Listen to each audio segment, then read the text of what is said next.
Alright.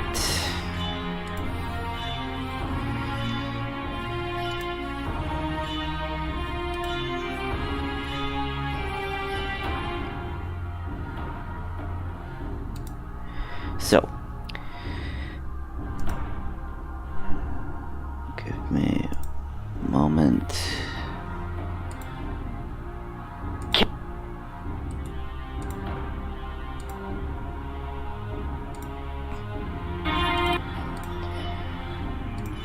Alright, so everything's okay. Alright, so where we last left off was the party members who were here, which was Nail, Layla, Otis. They investigated the ruined church, and they discovered what appeared to be documents relating to the goods transporting to Mount Witch by the name of the Shadow from Kowloon, an individual from Kowloon. And the package was delivered to the champion in the wilds, which was basically up north, which was the corrupted zone, or so you guys were told. You also found documents that were enchanted with invisibility. And you also found an obsidian shard. I believe that was Layla who found the shard, with Hail, Mage of the Deceiver on it, and a cameo brooch with a demon face on it. Also, you encountered with agents of some kind from Fihum trying to recover an artifact that was stolen called the Dimensional Shackles. And you ended up in another building because you had to travel through the sewers.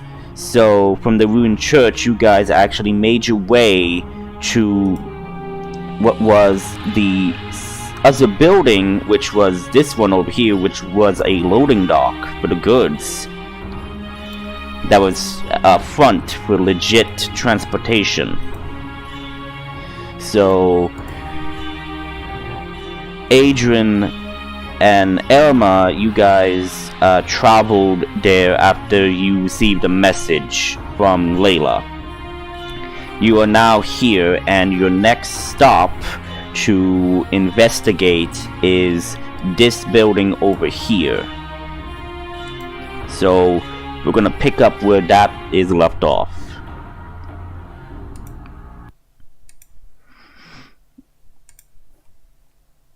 Let me just get...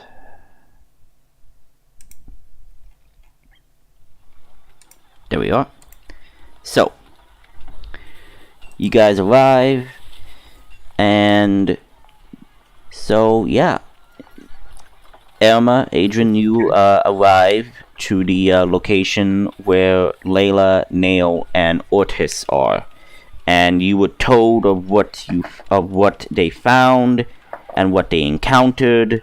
So I'll let you guys play how you want to do this and go on your own time.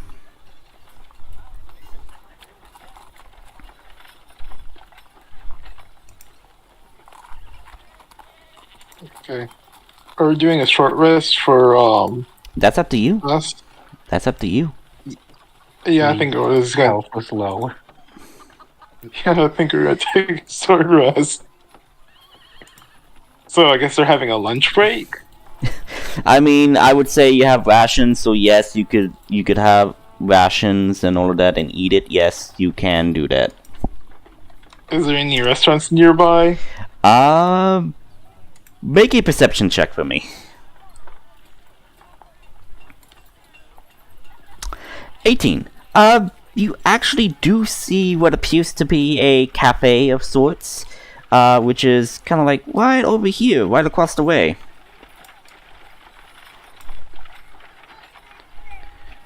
This doesn't care. Oh, this is hungry. Alright. So you're gonna go over there and you're gonna go order something to eat. Yeah. Alright, you do that. You totally do that. So you open up the building, the door actually, sorry. the door, and you go inside, and it's just a modest cafe, nothing too special. There's food and whatnot there, so yeah. There's some tables, there's some folks in there. They all kind of like look up and see an orc, which they have never seen before in person, so you kind of like grab a good attention to you. So yeah. So yeah, what do you do? He'll head up to the counter. Okay. Oh, you guys serve lunch around here? So, the receptionist there says, yes, we serve lunch as well as, like, other foods. Yes, is there something you wish to have? I would like to have, let's see. I'd like to have 6 sandwiches, 2 of them extra meaty. And, wait, I don't think he knows what coffee, so I guess... There's, there's no coffee. I would say the only thing would be tea or ale or water. Yeah, and 5 cups of ale. Or 5 cups of tea. Okay, so the receptionist is going. Okay, so you wanted 5 sandwiches, extra meaty, and 5 teas. Is this for here or to go? I said I wanted 6 sandwiches, 2 of them to be extra meaty. Oh, sorry. My deepest apologies. You could see that this individual is very perplexed because he's never served an orc before. So he relays the order and it says it's just going to be a couple of minutes. You could sit down if you wish, or Yeah, he'll sit down. Okay, he sits down. Is everyone inside the cafe, or are they outside doing other things? What are you guys doing? I'm getting coffee from the cafe. There is no coffee. Coffee does not exist. It does not exist. What does exist as a substitute? There's tea, water, or ale. Tea. It's just basically order for everyone. Okay. So yeah, ordered a bunch of sandwiches. Alright. So he orders for everybody, so he does that. Okay, so yeah. So what's everybody doing in the cafe? Are you just sitting there, standing there, talking, conversing? What are you doing? Neil's going to find a seat and sit down. Okay. Nail, you find a nice seat in the corner window so you can still see outside. You catch a glimpse. Let me see something here. No, you don't. You do see a individual in the corner of your eye, and this individual is sipping what appears to be tea. However, you could tell by the aroma it's from Firhum. You recognize this style of tea from your homeland. Except this person is not in any way Firhum.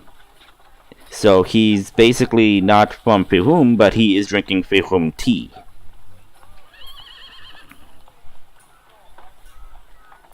Supposed to be offended by somebody drinking our people's tea? No, I'm just saying you noticed this. He's a man of culture. Why should we harass him?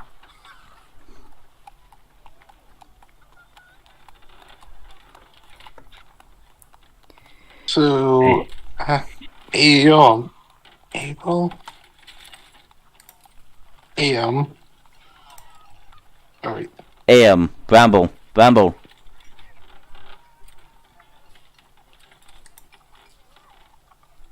Yes. Otis is trying to talk to you. Okay. So, AM, do you have any things you do in your tribe? Oh, several things. What are we talking about? You guys are basically at a table waiting for the food, and basically, Yeah, but that's like saying, so what do you do in your country? Is like no. You anything. yeah, Really? basically, Emma and Otis, you're both from Gunkar, but you're from different clans. Because Emma, you're a Goliath, and Otis is an orc. So basically, Right, but what I'm saying is that would be the equivalent of asking someone in this world, hey, what do you do in your country? It's like, can you be more specific, please? What are we talking about? He's gonna ask for hobbies. I mean, where we live, it's up cold, and it's up in the mountains, so it's pretty cold. So, you know, there are some standard hobbies, like, sledding is pretty popular with the smaller kids, building snow structures, ice fishing or hunting is quite fun. I like hunting too. I must admit, do you ever go mountain climbing?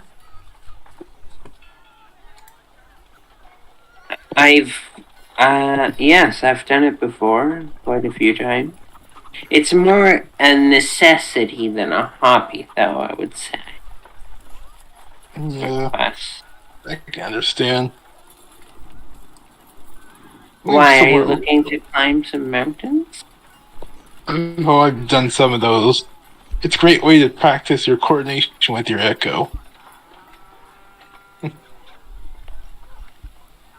I mean, usually my echo doesn't really coordinate, it just screams back at me, but I do understand where you're coming from. so as you guys are conversing, a couple of minutes pass, and then the food is brought to your table. Okay. So you, the just pass sandwiches and the it. tea is all on the table. So the waiter goes, enjoy, and walks away. So yeah. Okay. Otis starts passing out some of the food to everyone, keeping 2 sandwiches for himself, the meaty ones. Yep, and Layla, as you eat and drink your tea, you do regain those hit points that you rolled for. So you do regain those hit points. Yeah. So if Oh, yeah, anybody's that been sounds- hit or anything, eating allows you to also regain hit points. So roll your hit die.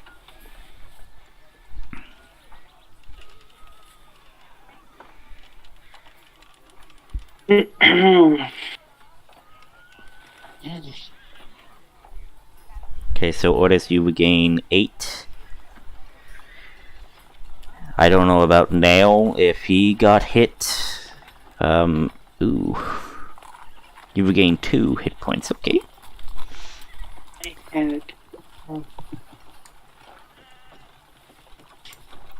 Okay.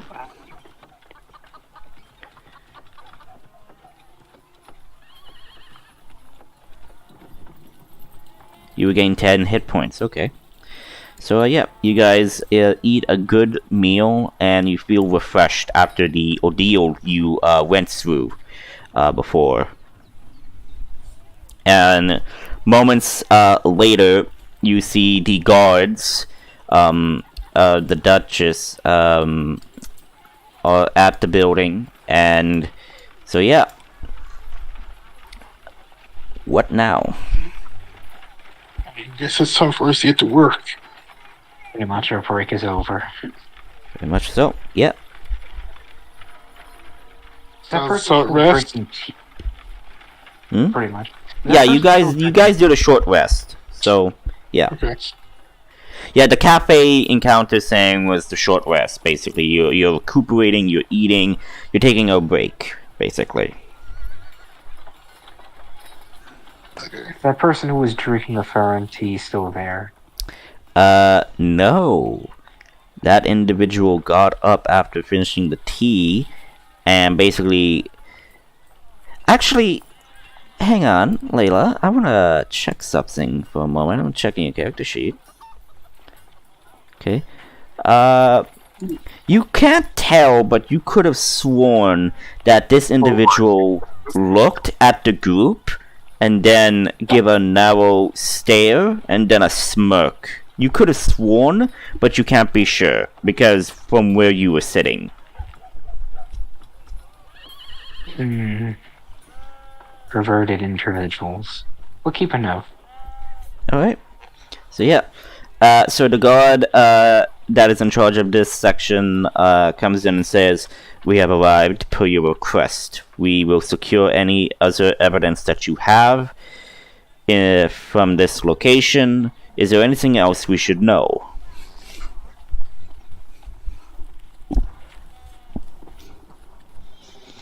I guess he'll show him the demon idol. The demon pendant type thing, yeah. Yeah. Say this should probably be delivered to the Duchess. Be Okay. careful, it thinks of vileness. Magic kind. Magic kind, alright. Okay, totally, you totally do that. So, with that, he takes it, and yeah. It says, "We will put it in a report and have the Duchess examine it. We will remain here. Please continue with your investigations." He gives a slight nod as he leaves the cafe. Okay. So as they're walking towards the building, Yeah, so yeah, they are. yeah, so what's your clan's name?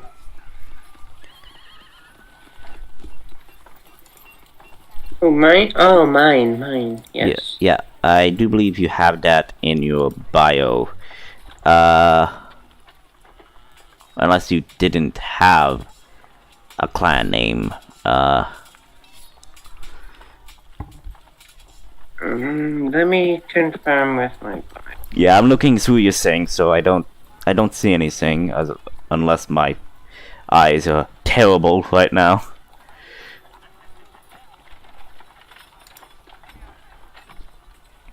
I don't think I ever specified that. Yeah, yeah.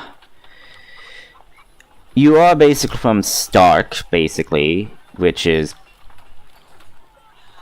basically Yeah, okay. the capital state. The region of Stark is basically the region, kind of like the state, in the sense of Gunkar, which is home to the Jotun, which is the basically giants and Goliaths. So yeah.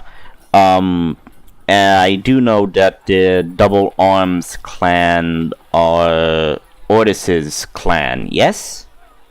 Yeah. Okay, just making sure. So, you could come up with a name of the clan that fits to your story, Irma, and I'll just add it in later.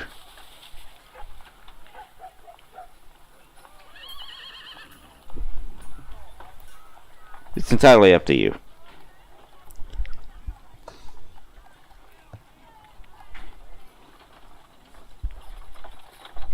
Hello? I'm thinking. Okay. Like I said, you don't have to do it right now. You could do it as you play. So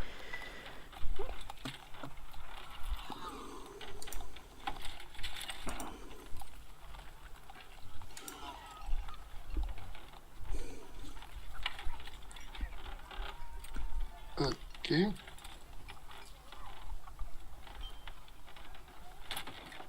Yeah, I'm currently blanking on a name that would sound good right now, so It's just okay. move on. yeah, we could just say that Elma kind of like ponders for a moment, but says nothing, Ordis.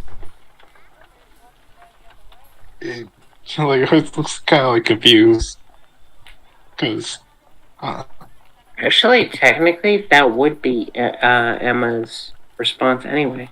Mm-hmm.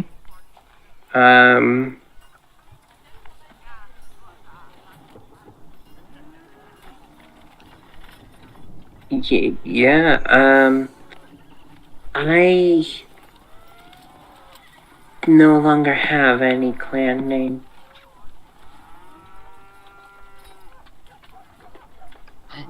what happened? If you don't mind me asking. Asking. Oh, I meddled in people's affairs too much.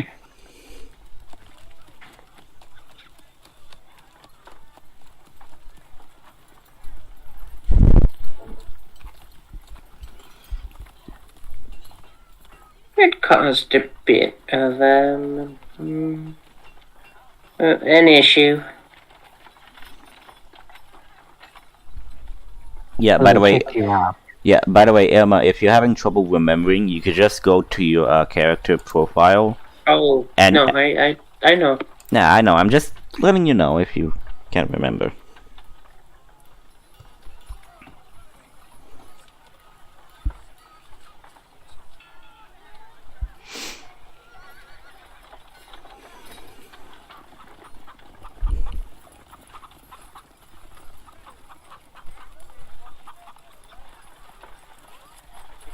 That's all Emma would say on the subject. You know, I meddle in people's affairs and it caused a bit of an issue. So yeah, that's the response you get, Ordis. Okay. So why are you here in this island? Oh, well, before, I joined with these guys, I was investigating a situation, from the thing that I meddled with, and the, result put me at one of the obelisks, that these three were searching for.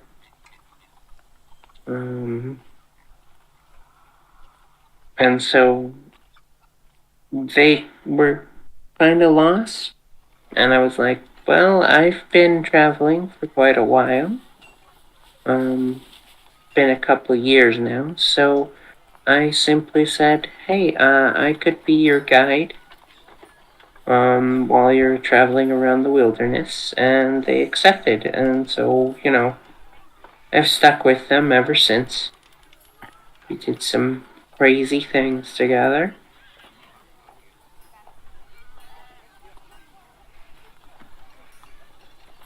Like what?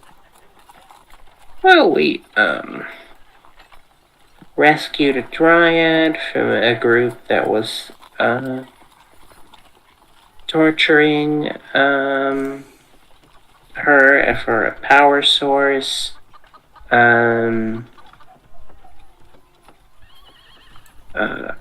We went into some sort of catacomb, I believe, and retrieved a artifact, I want to say. Something like that.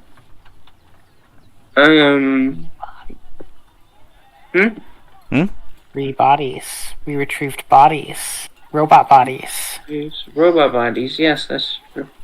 Yeah, robot bodies. But I'm talking about the artifact that we found, which was like a skull in a glass orb. Anyway, Was that related to your story? Oh yes. The orb of sealing and life essence. Yeah. And it was not a skull. It was an orb, not a skull. It was a crystal orb. No, I thought there was a skull in the orb. Anyway, whatever. No, there Some was. crystal I orb. I don't think it was a skull in the orb. No. No, I said that the orb was basically shattered, cracked, basically open, like a chunk of it was destroyed, probably releasing whatever was inside of it. What's the skull from that? Never mind. That's fine. I don't know. I don't know where you got the skull thing. Sure, there's something that was relevant at that point. I don't know. Anyway, it's fine. Whatever. Then there's the stuff that we did together, which I'm sure that you remember. Yeah. So I'm here. I guess we're investigating some illicit businesses now. Mm-hmm. Which are apparently fronts for legitimate businesses. Yes, they're using legitimate business fronts to basically do maniacal things. And I would presume... Yes. Okay, so the first time that you, proposed that, explain that, whatever. Yeah, basically, you said it backwards, so I was like, wait, they're pretending to be, smugglers to do legitimate business? I'm like, that makes no sense. No. No, so they're smuggling, but the places of the legitimate businesses is basically a front where they are basically saying, oh, hey, like in the music shop, you want a violin? Sure, how many violins do you want? It's basically code, basically. It's a type of code. So, yes. Okay. Yeah. I suppose I should ask you, what brought you to that tent where we first met anyway? Well, it was me. Well, me and my me and a group of my clansmen. Clansmen. Yeah, just hearing echoes for some reason. Yep. No, I was gonna say, and I do mean before you were, captured. Yeah, me and some of my clansmen formed a little group, and we were heading out to Viking Landing. And as he begins to talk about some of the details, or his eyes just go in the back of his head, and he just starts talking some other stuff. His nose bleeds for a second, and he just says, and that's how I ended up I was in the woods, raw, in the woods, somehow I was in the woods, making my way through the island, and then I got hit by a dart. Strange dart, and then everything went woozy. So you willingly left your clan? No. So basically, Otis and his group was part of the landing party at Vikings Landing. Basically, a clan of Vikings planning to basically raid and basically set up kind of like an outpost raiding spot for their clans in Gankar to see if they could raid and basically take over the island and gain its resources, basically.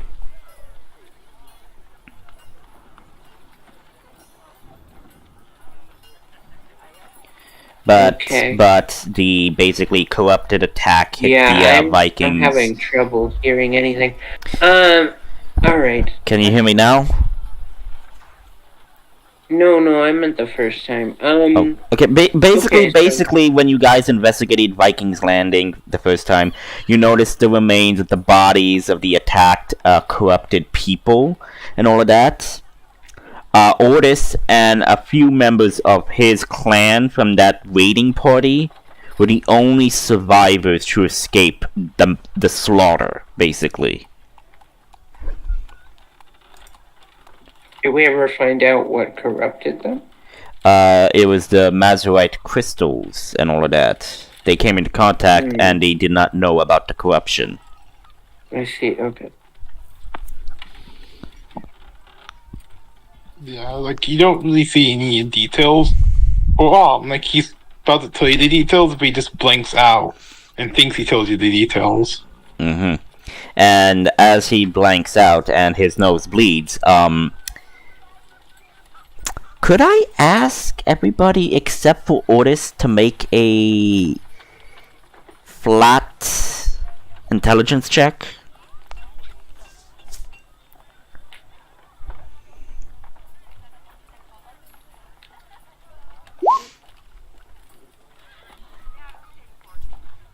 I'm talking about everybody. I'm talking about everybody. Could I ask that everybody makes a flat intelligence check? Except for Otis. Layla.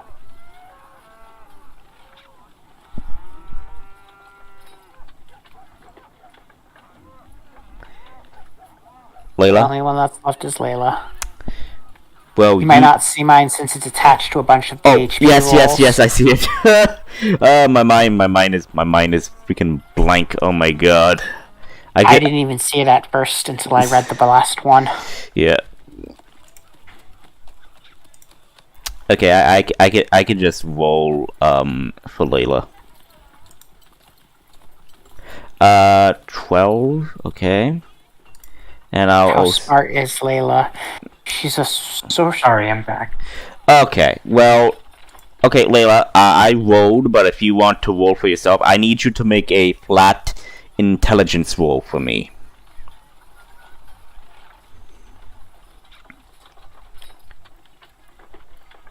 $13, okay, you got 1 point better than me. And now I'm rolling for Adrian since he's not here. 19, okay. So, I would say Nail and Adrian noticed this. You notice the goo or the liquid that is coming from his bleeding, from Otis's bleeding nose. You could tell that it's the same black ichor liquid that spills out of the corrupted people. However, it's not as dark. It's basically like it's mixed in with his blood, so it's kind of like a light hue of the dark ichor mixed with his red blood. You noticed that faintly. Everybody else didn't notice it, but only you put the pieces together. He could be infected mildly, but you can't be sure without fully examining him.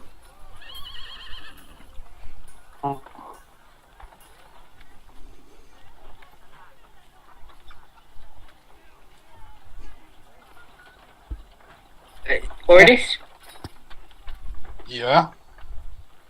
These get back to normal. I know that there is a tribe with some rare genetic traits where their blood is black.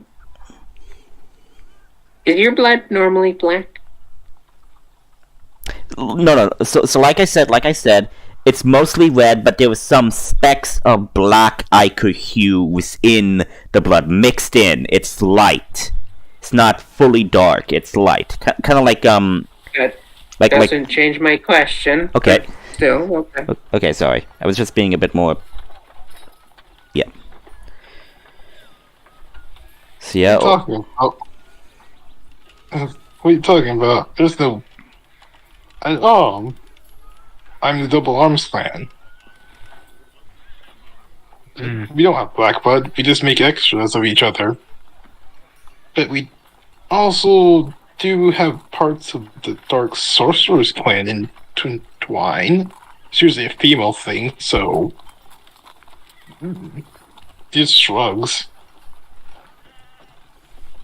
Yeah, I don't know how to tell you this, but hands you a napkin. Wipe your nose for me. Nose bleeding? It takes it and puts it in his nose, just blows into it. As you do, you feel the wetness on the napkin and all of that, and as you go, you actually do see that your nose was bleeding. And what is your passive perception? Fine, it's 14. So yeah, you actually do notice the little specks of the black ichor hue in your blood.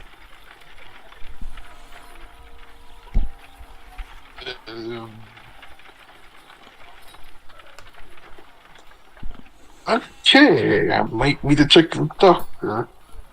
Hopefully we can get to Sage today. He knows much about this stuff. maybe one of the healers might know if we can find them. Hope we don't get a disease.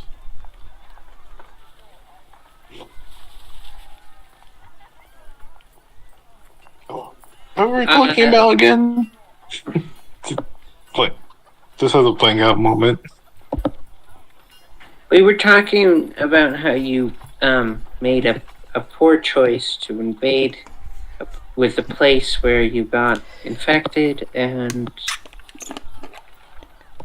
then you started bleeding, and we found out that you were infected, in fact. But not as much as the rest of the people that were there.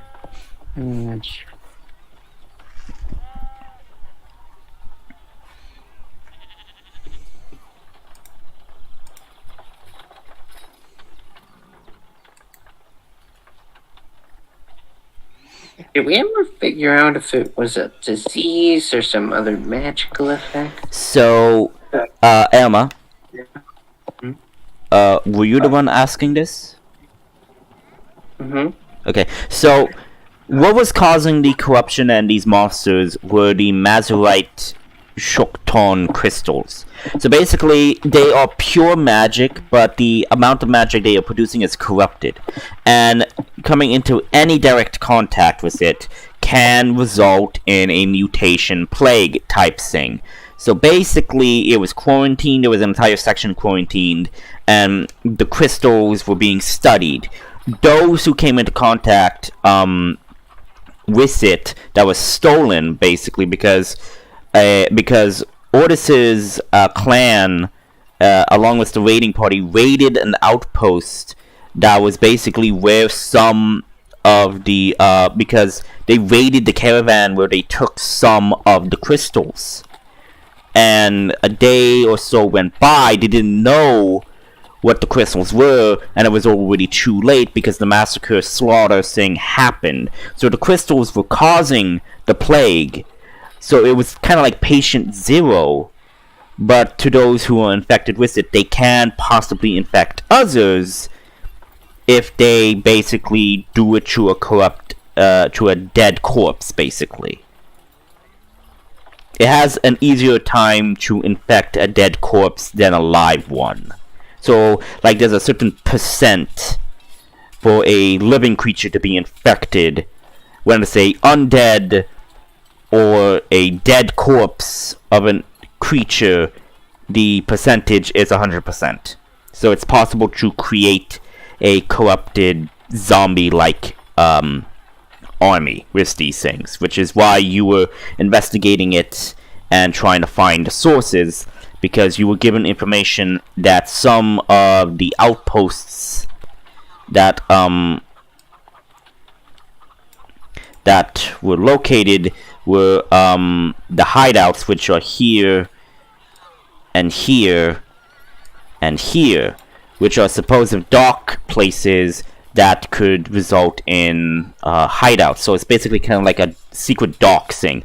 And basically you guys were in Haven's Cove and Viking's Landing was here. You went to investigate that because there was a blossom tree over there at some point.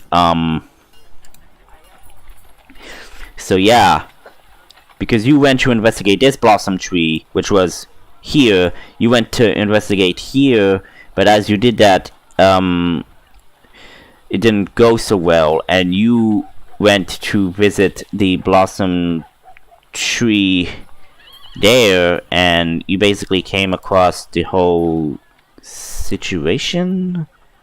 Or was there another blossom tree? I can't immediately remember, but that's basically where you encountered the Dryad. Basically, they were doing the whole corrupted thing on that poor individual, and so yeah, that's where the whole plague with Viking lands happened. But you managed to quell it, so it's not active right now. But you managed to put it down. So the only major infected area within this region of the island is the cafe that we're sitting in. So you guys are basically here in Ravenspire. So the corrupted area is right here. The main corrupted area is the red zone over here. So right now that is the only zone. They managed to quarantine it, and they're like studying the area and the crystals to learn more about it, to find basically a cure for it.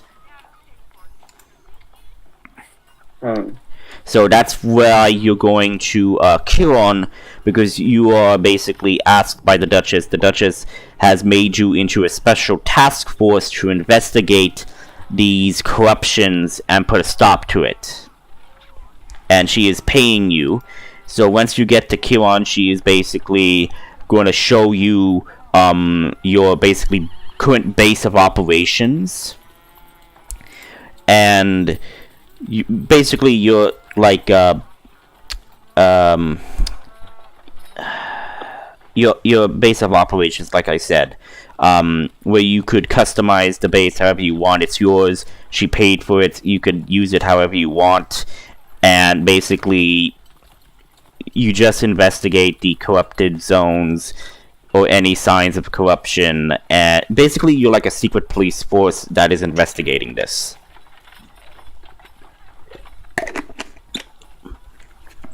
So yeah, that's the whole gist. Okay, so for this, we're gonna have to ask you to come with us. Handcuffs. We need to stop this infection. No. But actually, along that jokey line, serious question.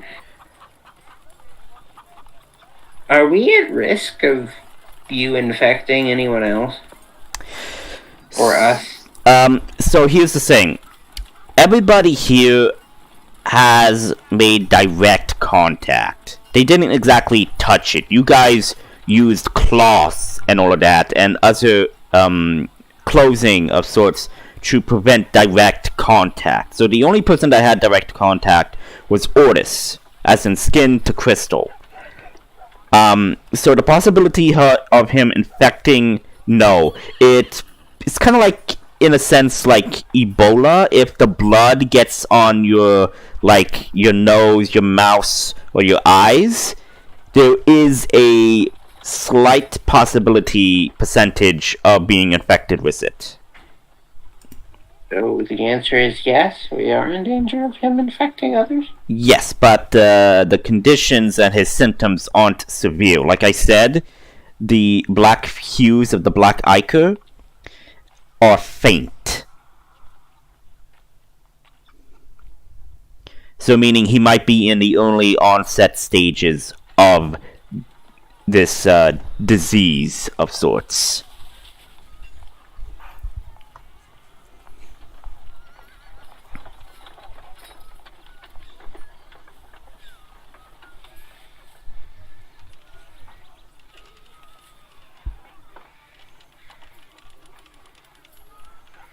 Okay, so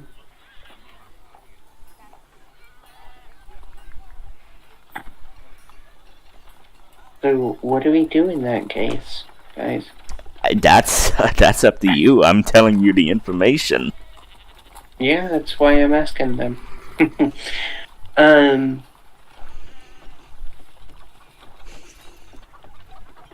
Nail, do you have anything to say about it?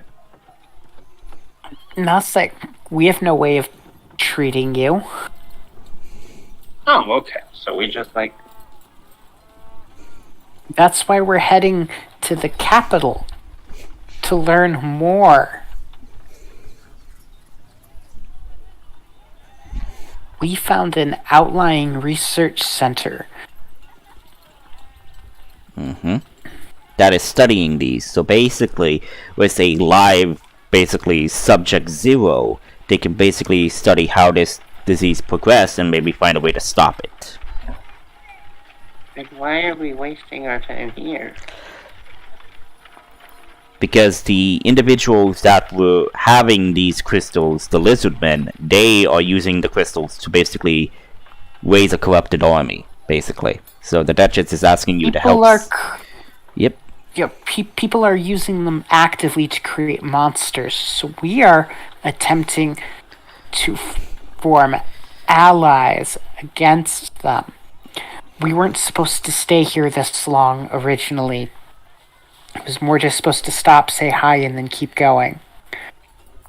But things have kind of slowed down. It Indeed. got complicated. Yep. There was more trouble in the city than we thought. I mean, we've only been here for like a couple of days anyways. Yes, and we've done such a great job. We cleaned up half I the mean, city. okay, yeah, I guess. I don't know. It just seems that the quickest and most logical route to do that would be to find a vaccine or something similar against these crystals. So, That is the Yes, hope. and the most effective thing would most likely be to access the research from the last civilization which dealt with these crystals. Which hopefully will be in the mysterious tower that's in the middle of the capital, which is why the capital is where it is. Indeed. Which is why it was like the stop after this next stop. Well, the good news is, Otis, that at least it's not contagious, from what we know. It's not very contagious. no, it is Keep your blood to contagious. yourself. And it could be worse. You could have bugs inside of you. I don't think you guys understand. If he drinks from any public water source or anything like that, we're all fucked.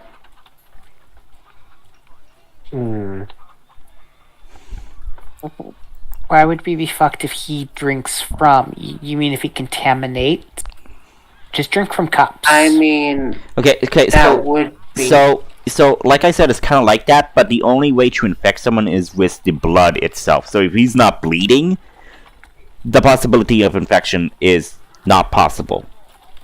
So if he actively, like, say, takes a drop of his blood, places it in the water of a well, and people drink from it, there's a possibility that people could be affected. So as long as he does not basically touch anybody with his blood actively, there's no way. Bleed on people. Yeah, basically that.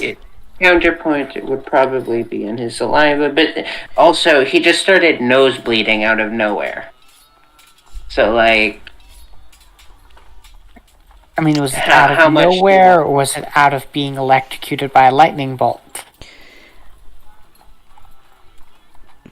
I don't know. I don't Are you know. into that? Orders was the one doing it. Otis, I am just. Are you into that? Is that what's going on? No.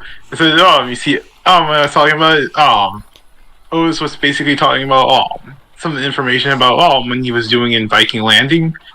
And he's basically like, basically his eyes rolled up and he starts talking, but he isn't talking. He thinks he's talking. That kind of situation. And then he bleeds out of his nose. Weird. Yeah, I'm just gonna go with the fact that we got struck by a lightning bolt from an evil wizard. Who knows what that did to us? Did Ortis recover though, or is he still like having a stroke?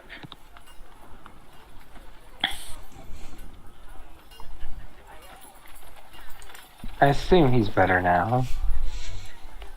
I mean, we had a conversation with him just now. I'm asking Ortis's player. I want confirmation. He was not struck by lightning. This is something else. No, but I'm saying, like, is he back to normal now, or like Yes, was yes. that a The brief? whole nosebleed thing ended. The whole nosebleed thing ended. So. Yeah. Okay.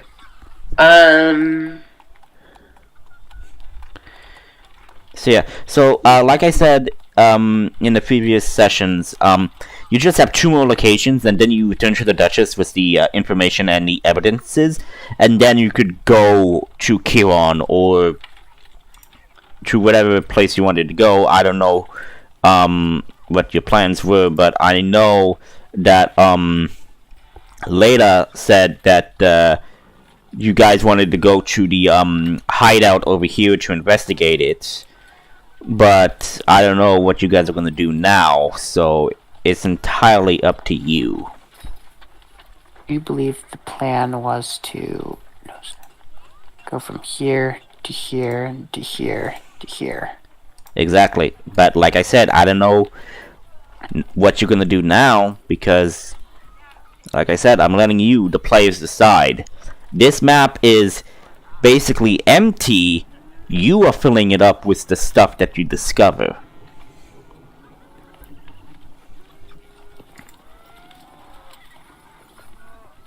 I mean, reality is we most likely still should go from here to here to here to here.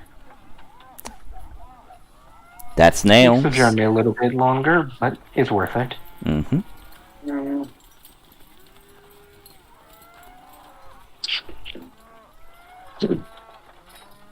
It's up to you. It's up to you.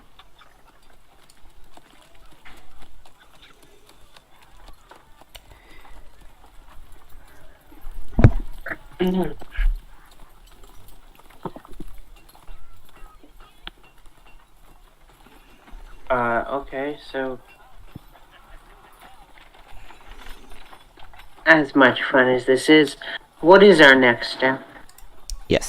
So after you guys had this whole cafe talking, planning, and everything, you guys can go to this location here, which is the second to last location. So you guys travel down the street and all of that, and you see what appears to be a building. However, this building is a hospital.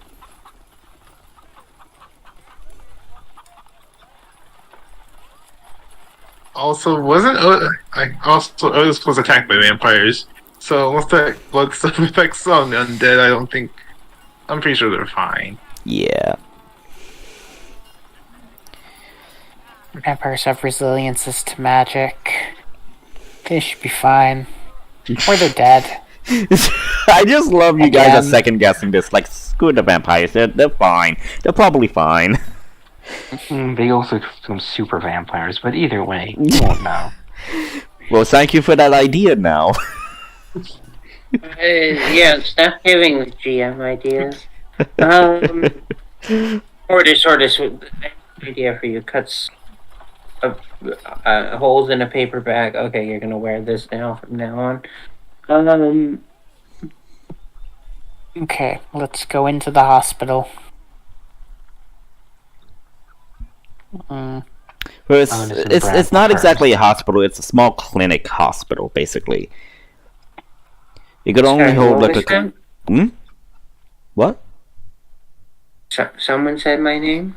No, I said it. No, it's a hospital clinic. It's basically a clinic. It's not an entire full hospital. They could only hold like a couple of like people, basically like 150 or so patients at a time. That is a lot. No, I know, but someone said my name. I didn't say your I name. don't- I did. I said for you to go first. Oh, okay. To inside the building. Yes. Sure, why not? Okay. GM, I don't think you realize how big 150 people Sorry. capacity hospital would be. Yeah, sorry. It's just like it's. Sorry, I don't know because I don't exactly do research on hospitals. Basically, so like I said, it's kind of like a small clinic. That Small can clinic would have room for like 10 patients at a time. So at a time. at a time, I would say 10 to 15 patients at a time for this type of building. So yes, they renovated some of the rooms in it. Is what you could tell from some of the renovations from the outside. So yes, thank you for correcting me. So, Emma, as you entered the building, you see what appears to be chairs on one side, a receptionist, and what appears to be people waiting, basically. And you see what appears to be a flipboard with numbers on it. Okay, what are the numbers? 1, 2, and 3, and all of that. The current number right now is 14.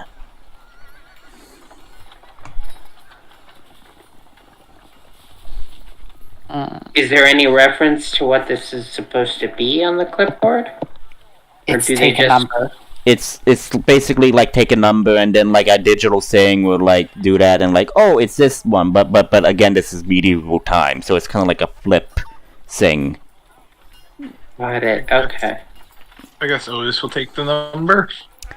We're not going to take a number. We're not going to wait in line to possibly threaten people.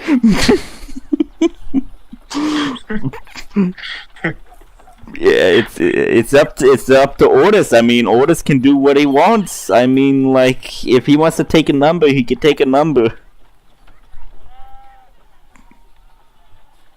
It's his choice.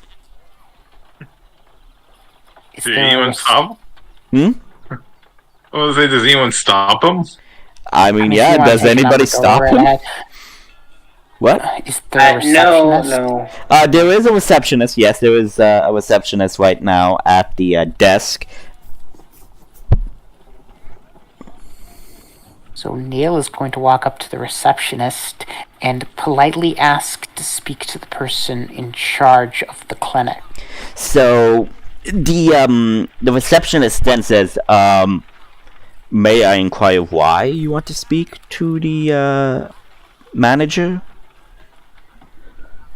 No, not manager. The head doctor. Sorry. Ugh.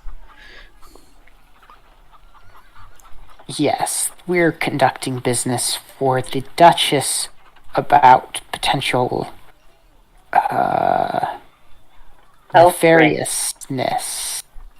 No, health risk. What? We're conducting business for the Duchess about potential health risks. Health risks. Okay. Roll a deception for me. No deception. I mean, Illegal technically, activities are health risk. I mean, technically, you guys are lying to get Yeah, an it's kind of a audience with the wild- doctor. So technically, you are lying. That's a high mission. Sure, why not? Ooh. Ooh. well, I'm just being terrible. I mean, yeah, I told you it's health risks, not nefarious whatever. Okay. I don't know how to play this. Okay. Okay. So now, as you're saying nefariousness, the receptionist kind of like gives an eyebrow and says, "Right," and is going to reach for something, and then Emma says, "No, for health risks," and like the receptionist kind of like ponders and then asks, "What type of health risks?" Infectious diseases, I think. Roll me another deception, Elma. This time with advantage, since you kind of like managed to stop the receptionist from doing something. Sure, why not? I don't know. 9. Okay. So the receptionist kind of like pauses and then takes a cloth mask, place it on their face, and then says, "All right. I could put you in a private room where you could wait." And the receptionist also gives all of you cloth masks. Please put these on, just as a precaution. If you're saying that there is infectious diseases, I just want to make sure that we don't have any of that happening. And please lower your voice, because I really, really do not want an uproar without current patients right now.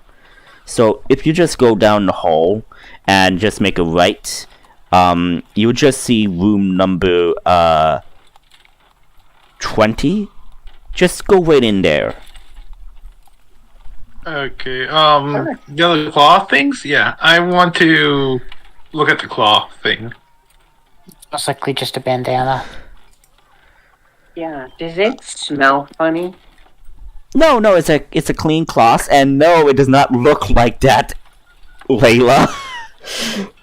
Not the reception area. It doesn't look like that. The entire clinic, maybe. In the back or so. No, that would be too big for a small clinic. Exactly. Okay. Yeah, most likely. I mean, medicine at this time, unless it's magic based, it's going to be pretty nasty. I mean, like there's some magic treatments and non-magic treatments. I mean, like, yeah. Yeah, the non-magic man. treatments are most likely going I'm to be sure it's just leeches. as dirty. Yeah, that must suck. Like, there's probably a guy laying there on the table, having his intestines removed or whatever. Meanwhile, the other person is just like, oh my gosh, watch my flesh grow back together. Kind of like that, yeah. Okay. They're just like right next to each other. And it's like, Well, not yeah, like that, but you splurge for that magic healing, right? Yeah, man, I should have upgraded my plan. Yeah, I mean, some people, the poor would get leeches while the rich would get the spell regenerate. yeah. Okay. So, the receptionist basically tells you where to go. Do you follow the instructions? Okay, I'm going to go back into the hall. How many doors are there? So the individual told you to go to room 20. So there are currently in this hallway, the first hallway, there are about 3 doors, and these doors are from like 15 to 20. So the first doors is basically 15, 16, 17, and then like when you turn the corner, there will be like 18, 19, 20. So this is just one of the many hallways. Here's a question. Who's the most charming out of us that might be able to persuade some hospital workers to clinic workers, whatever, to give us some information? Chances are that's me. No, that would probably be Adrian, because he has a 20 Adrian's charisma. Here. Yeah, but you could tell me what you want me to try to do, and I could say, how would Adrian word this, basically? Terribly, most likely. Okay. No, that's fine. That's fine. We'll use the buddy system. Now, why don't you take the cardboard cutout of Adrian with the walkie-talkie attached to it, and just so you actually have you all have the stone of communication, which is basically kind of like the stone of far speech. Basically, it's the stone of far speech. So you could use this as communication. So you each have one. Well, actually, no. You only have one, and the other one is connected to the Duchess. So, yeah. I meant more as in like a real world cardboard cutout with a walkie-talkie strapped to its back, but we're making fun of the fact that we're going to be using Adrian without him actually being here. Yeah. But no, why don't you take Adrian to the bathroom now? He's not looking too good. Go see if I can't find a doctor and ask them if there's anything weird going on. And meanwhile, Ortis and Layla, we can go to the room and wait for the doctors or whatever. You know not to threaten the doctor unless he's being non-compliant, right? He is to wait until after the non-compliance to start the threats. So that's Layla. that's what you're telling Adrian. Well, no, I told that to Layla. Okay. So me and Adrian are going to go walk around and ask some of the doctors or nurses if they've noticed anything, while the others wait into the room we were supposed to wait in. Okay. And I'm telling Layla to only start with the threats of violence until after the non-compliance. Because Layla is one to go with threats versus compliance second. Okay, so you reach the room 20.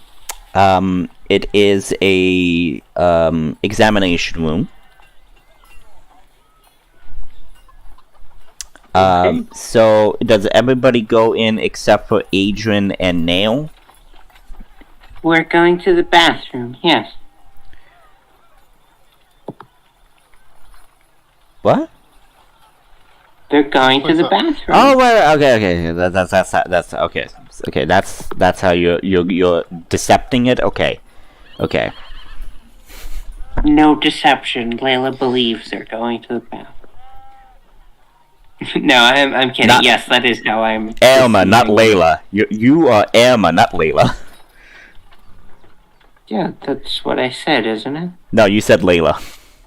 That's how Layla believes. Okay, It's okay. It's okay. Your well, name's... you now believe that, okay? Yeah, so whatever. Okay, so you guys are in the examination room. Nail and Adrian. You guys... Nail, you're leading, so where do you want to go? Do I hear the sound of conversation?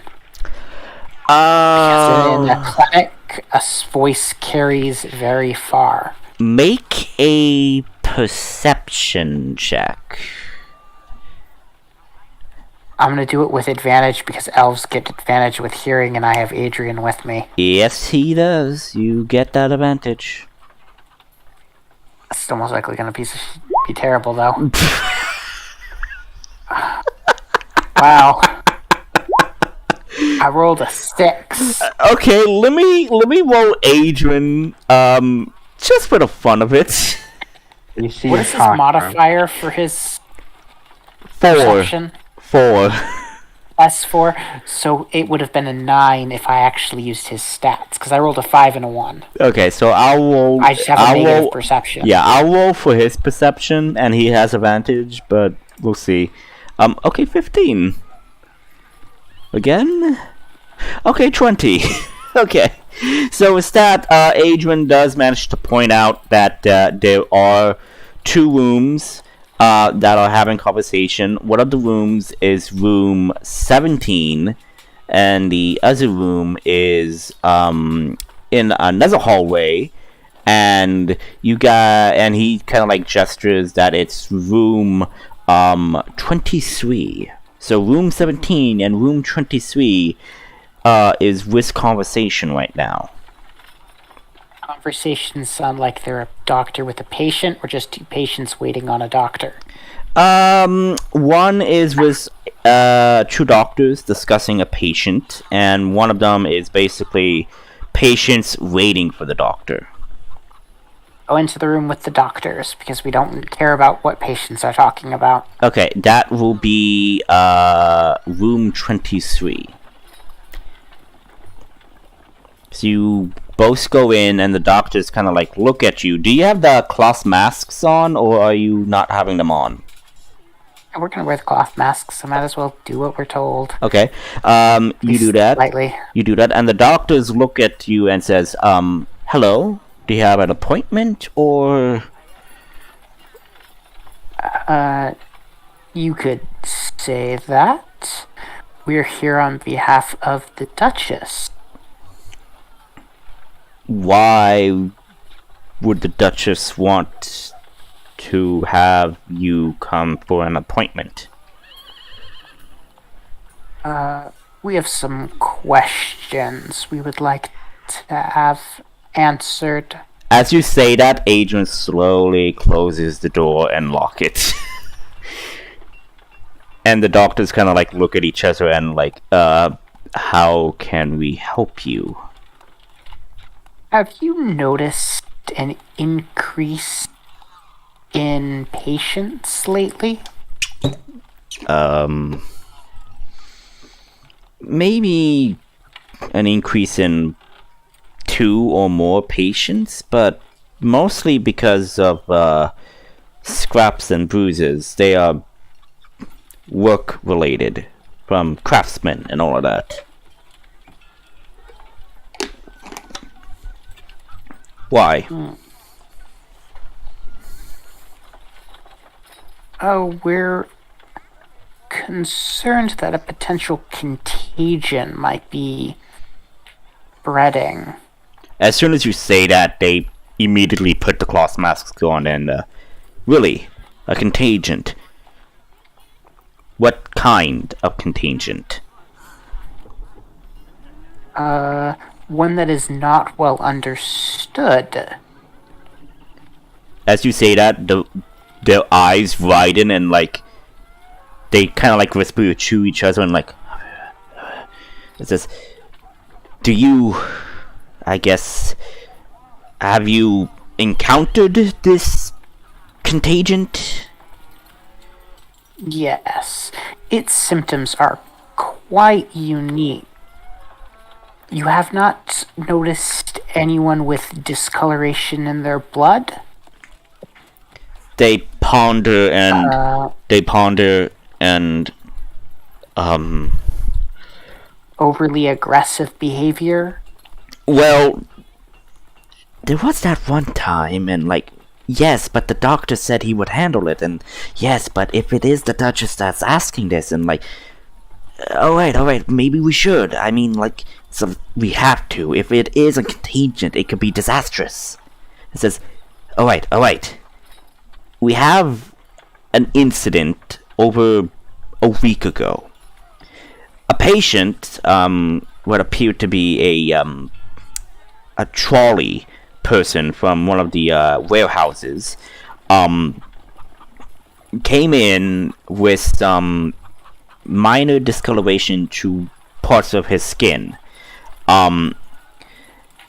And he was not feeling well, and he did feel a bit aggressive when we said we needed to examine him, and said he was completely fine. We even almost had to restrain him, but the head doctor came in and said that he would handle it. And he promptly sent the patient off to the recovery section in the other rooms.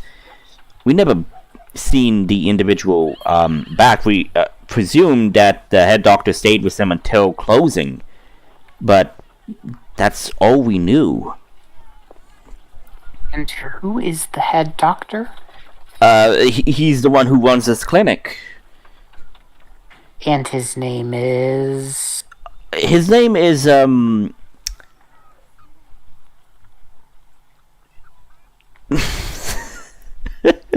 have to come up with a name.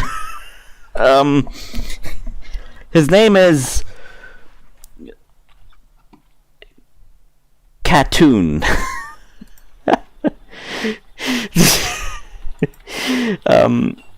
And Catoon is what species?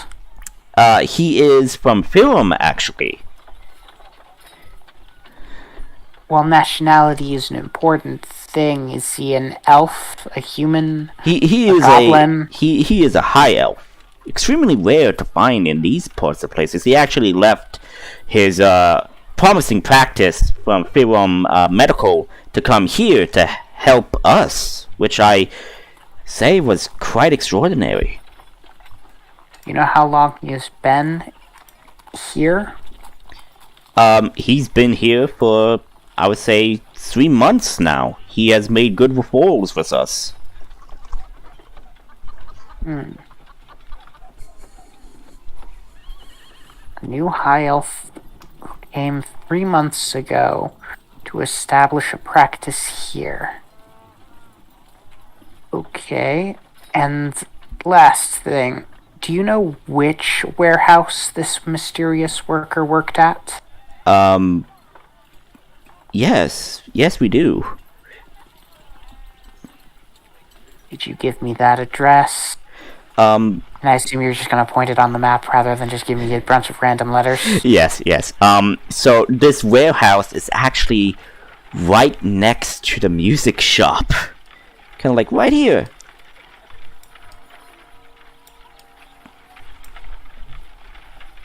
Thank you. You shouldn't have to worry about those masks. As I said, the understanding of the potential contagion is unknown, its transmission is direct blood contact only. And you'd know if you were infected by now.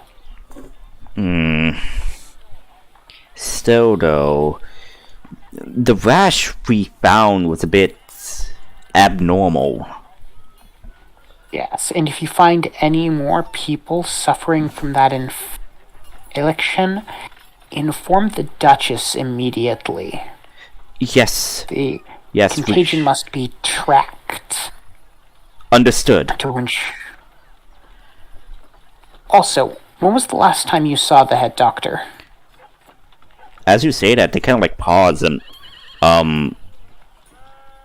well, we did see him just yesterday, but he said he was leaving early, saying something about going to church, which is a bit odd since he actually said that he doesn't actually believe in any of the gods.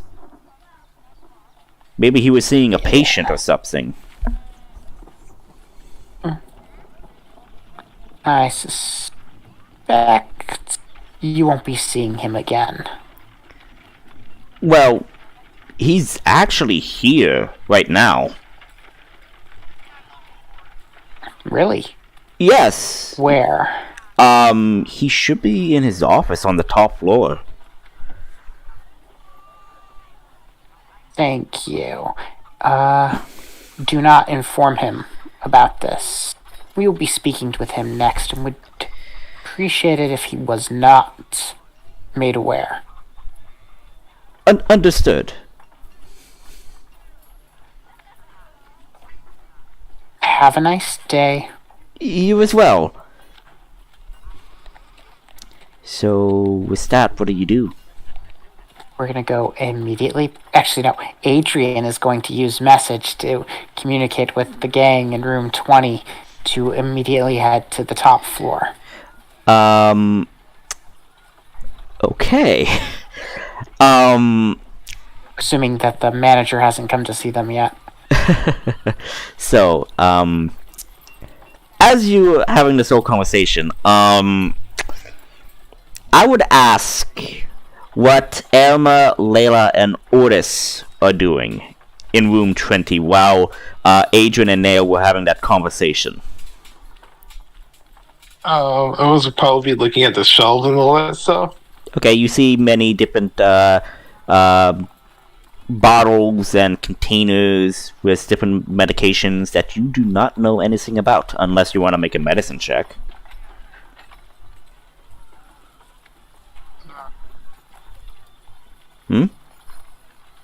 Well, he has one wisdom. He's just gonna. Oh, he's just bored, so yeah, he's gonna make a medicine check. Alright, make a medicine check. 7. Okay, you look at a medicine and it says it helps with stomach aches. No, not stomach aches. You see a medicine that actually helps with, sorry, you see a medicine potion, solution that says it helps with certain irritations of. Sorry, I'm trying to think. I can't think right now because I don't know much about medicine. Let's just say that it helps with stomach aches. However, when you look at it, you kind of like read the instructions wrong, and it said it needed to be applied to the skin instead of ingested. You kind of like did not read that part of the instructions.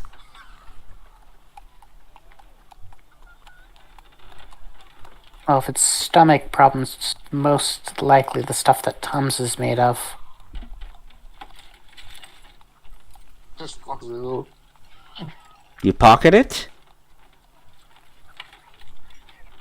No, he's not gonna steal from doctors. What?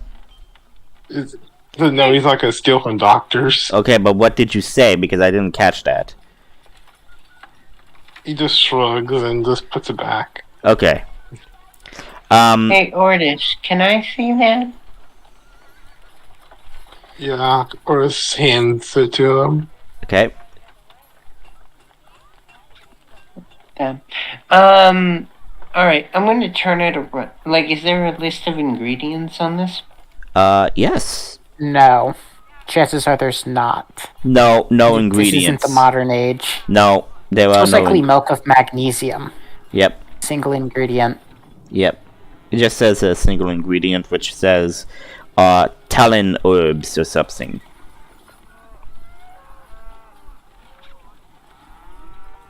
I mean, that's still fine if it says a single ingredient. It's got an ingredient. Using survival, especially because this is an herb, can I tell if this would actually do what it claims? Technically, it would not be survival, it would be a nature. Okay, I can do that too. Because it's the nature of the herb. Survival is more like, Finding the herb. yes. So this is nature. Right, I'll 7. guess. I don't know. So you ponder, you think it is correct that this herb might do it, but part of you cannot discern if it is or not. There is something that you cannot figure out about this solution, because for it to be effective, it needs to be ingested, but as you see, it says apply to skin or something.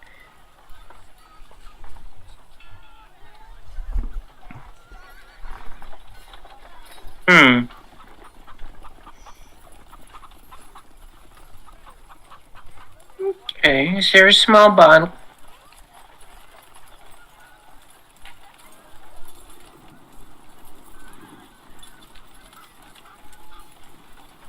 Is there like a small vase or cork?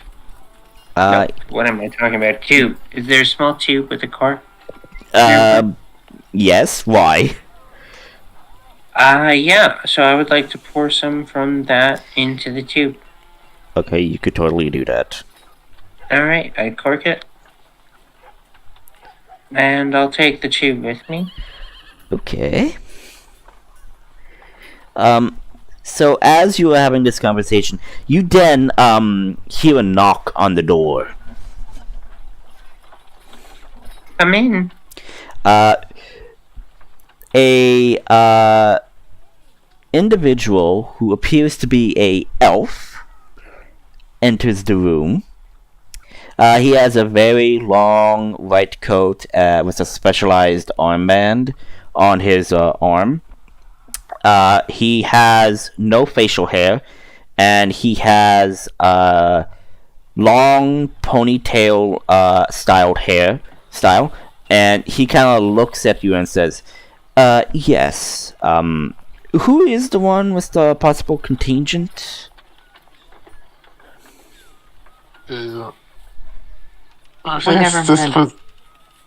never mention any of us having a contingent. We're here investigating one. Indeed, but we had a type of situation, and, well, I was wondering if it was similar or not. Similar to what? Oh, you had a situation with a contagion.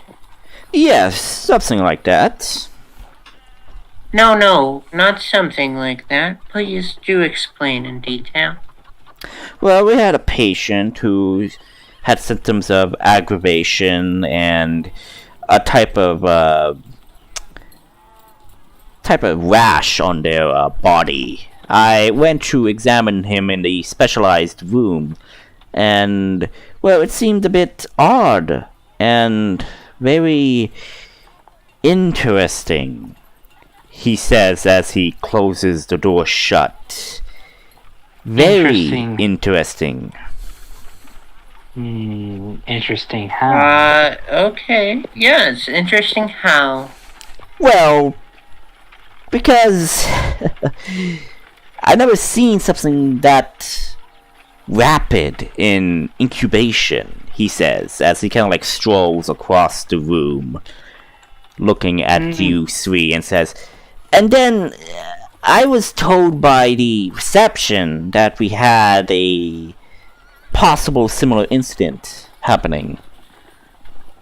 So I had to leave my office to inspect this personally, and at this point, you all hear the message of Adrian telling you all to leave the room and head up to the main office upstairs on the top floor, and says, I do have to say, I am very intrigued, wanting to now examine you all, because if you have came into contact with this contagion, as you said, it could be very disastrous, he says with a concerned tone. And a Do you still have your patient here? Yes. How did you deal with it the first time? That is patient confidentiality, I'm afraid. I can't say anything. No, you can tell us if you let him go or not, or is he still here? Well, I That's not treated breaking the him, rules. and I still see him as a patient, of course. So, question, are you guys going to use the response to say that the person we're looking for is actually with you, or are you just going to let us go up to an empty office? We're gonna let you go up to an empty office. Well, it depends who you talk to. You know why? Because it's empty. It's probably empty or filled with things Belen wants to find. Yes, exactly. You three can handle this on your own, rather than wanting backup? Okay. So he then says, as he kind of like gloves up, so who's first wanting to be examined? None of us are being I examined. had a question, Doctor. Yes? Yeah, this medicine here, and I tap the not the vial that I have, but the actual full Yeah, bottle. you said you pocketed the vial, so he doesn't see Yep. that. It says, yes, what about it? I was just wondering.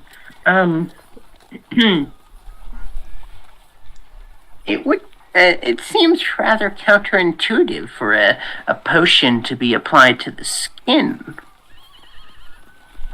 He kind of like walks up and says, I see. They mixed the bottles again.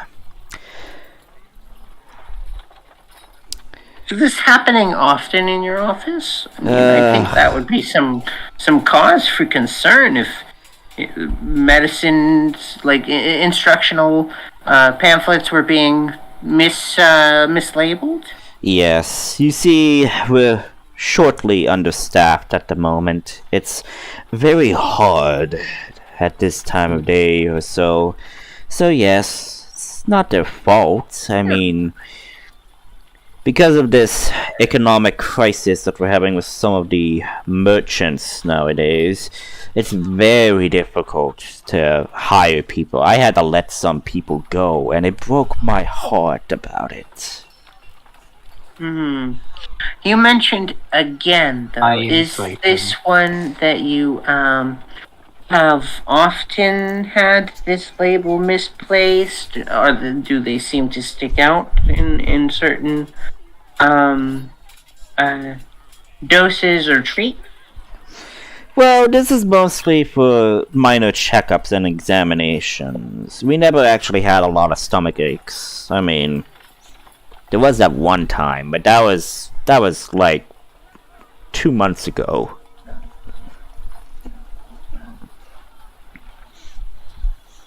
And Nice.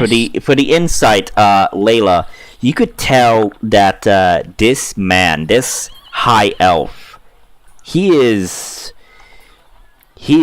pulling your leg or something. He is up to something, but you can't put your finger on it.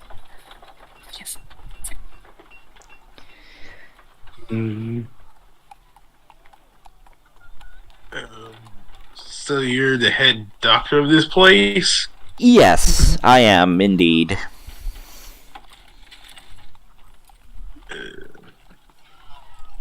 He takes out the like dried handkerchief with the dried snot and stuff for the blood. And he just shows it to him, like, do you see those speck things? We He found he it he puts in one of the locations. mask on and says, "Huh, interesting." He kind of like takes a type of magnification device and inspects it. Very interesting. Huh. Well, this is quite perplexed. I don't know what you have, but have this happened often that you have this type of discoloration in your blood? We didn't Yes, say sir. it was his blood. It was something we found. I didn't say his blood, in this blood. In this blood. Okay, thought he said his. No, I said in this blood. Inside. What are you inciting? Why does he know about the blood? Okay, you could tell that he is bullshitting you. He does know something about this blood. About the discoloration in this blood. Okay, this says. He just asks, yeah. Is there anything we should know about it? Well, yes, there are a few things to know. The last person that had this, had a very bad rash and had some minor, aggression issues, but I managed to help him with some medication.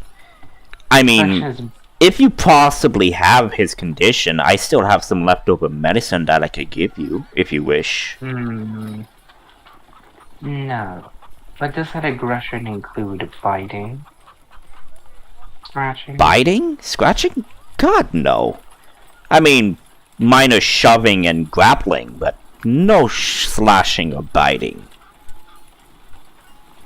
I gotta roll again to see if he actually knows about. If he's lying. 11.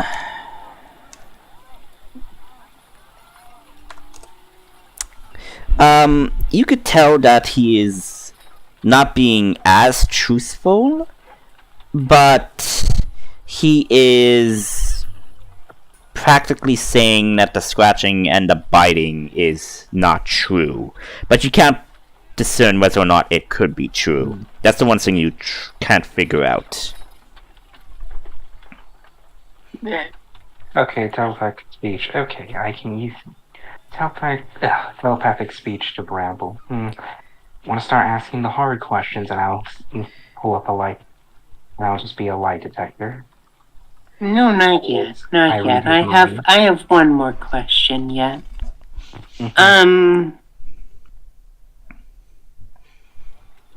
Oh, Doctor. Now you looked familiar. I think I recognize you. You were at church this past whenever he was supposed to have gone. Is that right? Didn't you enjoy the priest's lecture? The man kind of like pauses, eyes you for a moment, and believe it or not, I did in fact go to a church, but it was to see a patient. But I do have to say, I never saw you there.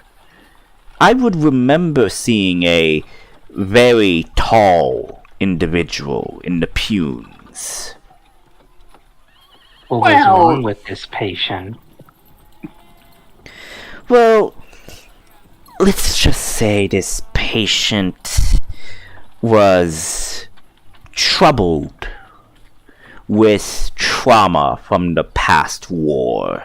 He was a fellow elf as well, and just needed his medication, that's all.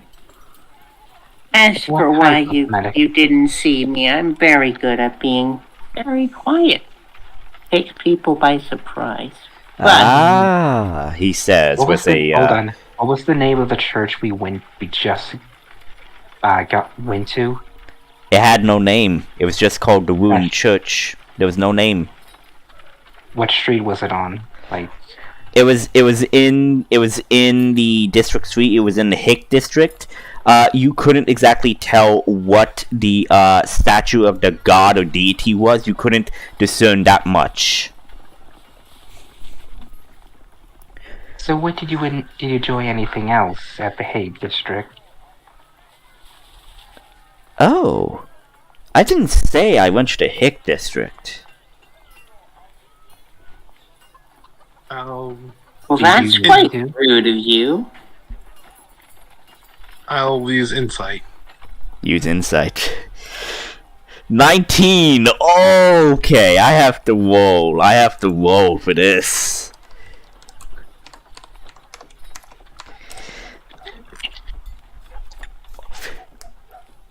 As far as you could tell, he's telling the truth. He never went to the Hick District.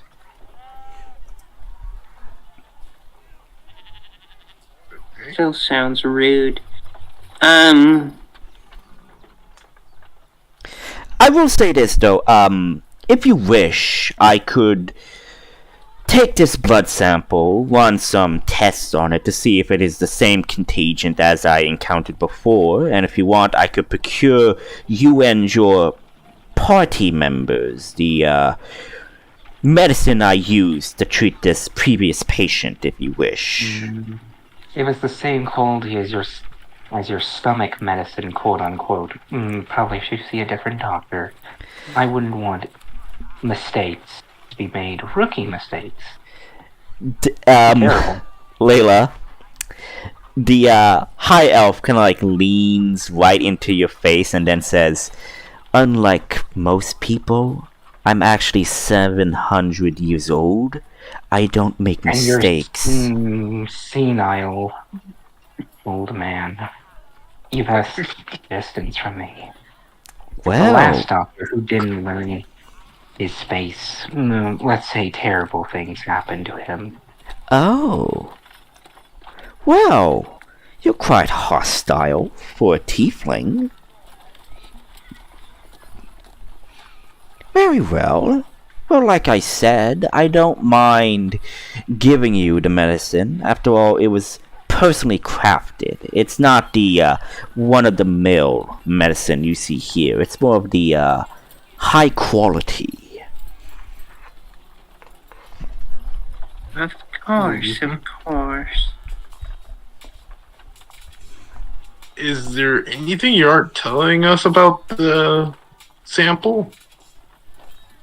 I am telling you the truth of this sample. It seems to be that whoever might be infected with this contagion is in the early stages. It's not worse, but if not treated early, could progress violently, he says. Roll insight. Roll insight. Anyone help? Too late. Was anyone gonna help me? You can't help insight. Everybody can just roll insight, though. Everybody can roll insight. I mean, it's a choice. It's a choice. You could all choose to insight check him. You can't technically help somebody with insight. If you knew the person well enough to know their tells, you can get advantage on insight. I would like to make a different check. Okay.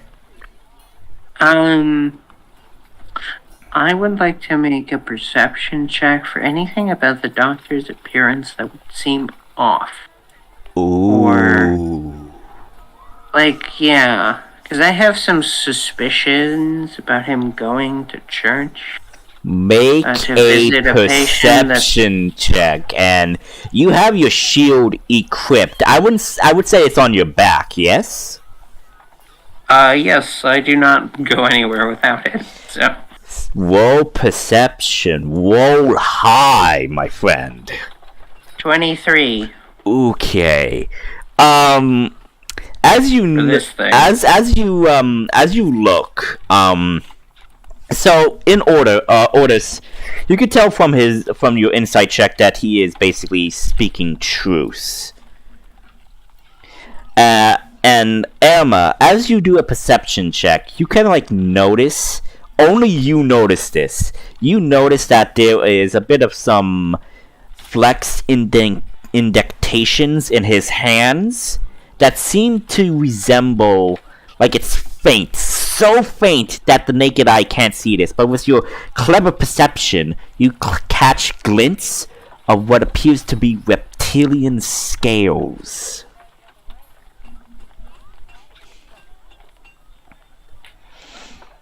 Alright.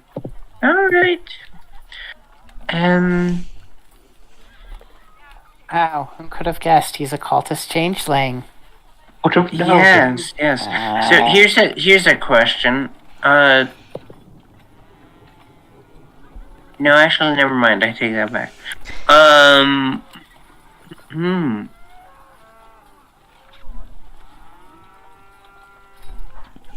Why don't you go get us those tests and that cure?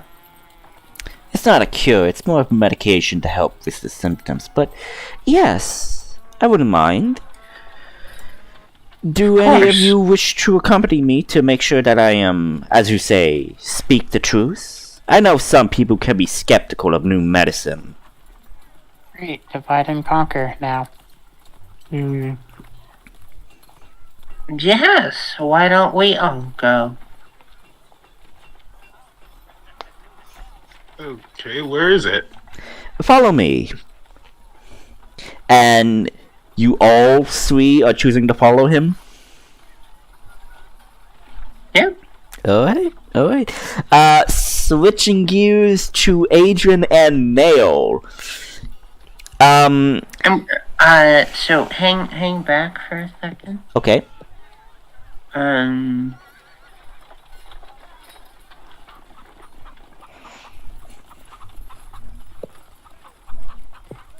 Hold on. I just want to see what I have here. Nope.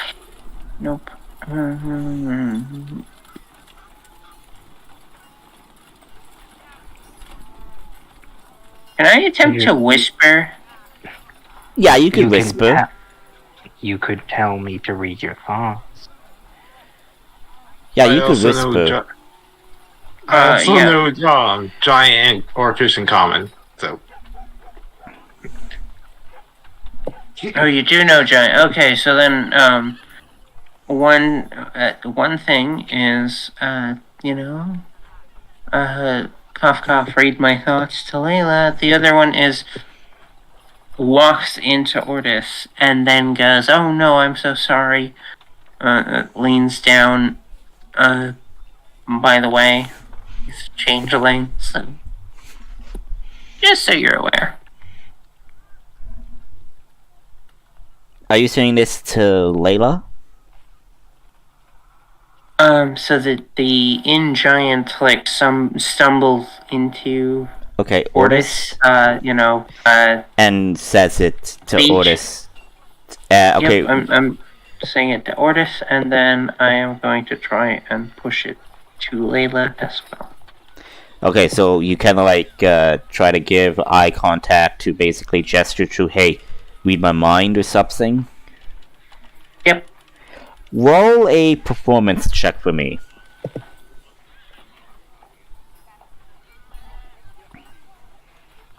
Should be interesting. Alright, performance.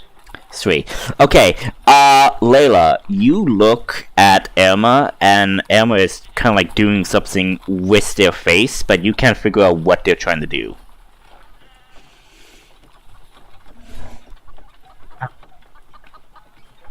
What? There's something on One my second. Yeah, there's something on your face. Nope. My thoughts, What? You're whispering stealth stat, and as you say that, hang on, I'm looking at the characters right now. So okay.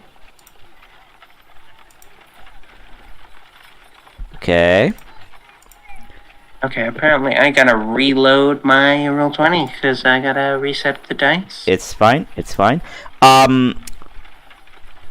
Elma and Ordis, you notice slightly that the elf's ears twitch when Elma says, read my mind, dumbass," to Layla.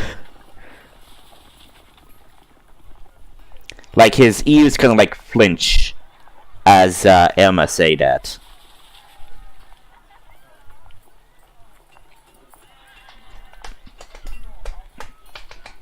Okay. Let's see. Wait, so you said earlier when you said at the 10, you said you wasn't hiding anything? You said the truth? The other one. Okay, what's with the dice rolls? They're my ritual. What? Oh, she's just making sure the dice rolls working. Okay. So yeah, so that happens. Layla, you go and read Elma's surface thoughts, and you find the information that Elma is conveying to you.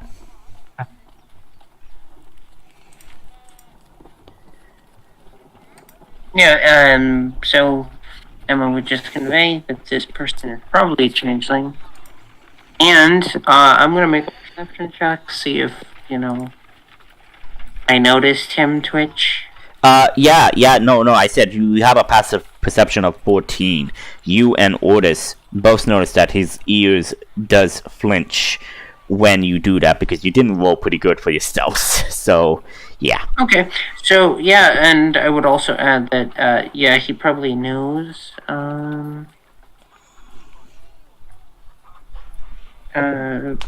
he probably knows that I know now. So, switching gears now to Team Nail and Adrian, you guys managed to basically make your way to the top office, saying that, hey, you're on business for the Duchess, so they let you through most of the checkpoints. However, when you reach the top floor, to where the office of this head doctor is, there is a reception there, but as Adrian kind of like looks closer, as his years in military, he could tell that this individual is actually a bodyguard, like a guard.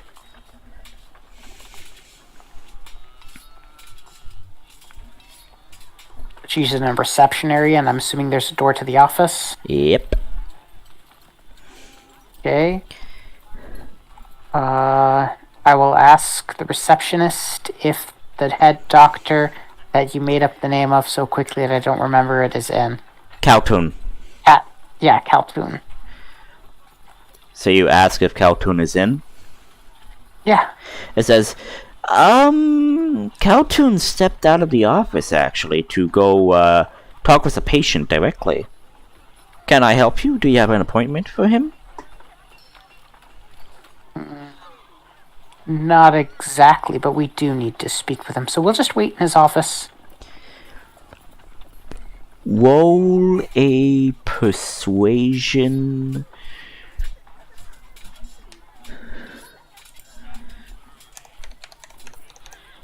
Ooh, okay.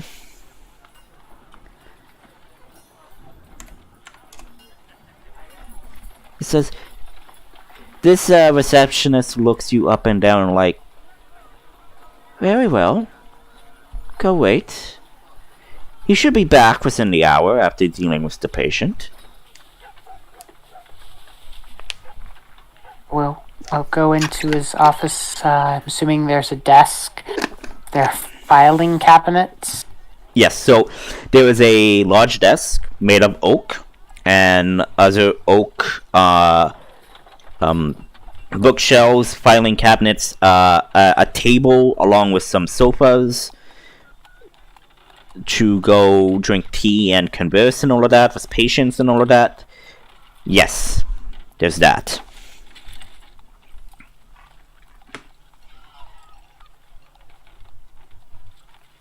Okay, I'm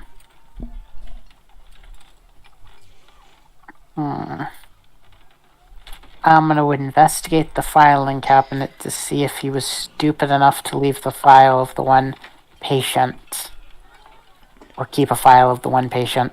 Okay. You're rolling guidance. 14. With a 14, you go through the patients,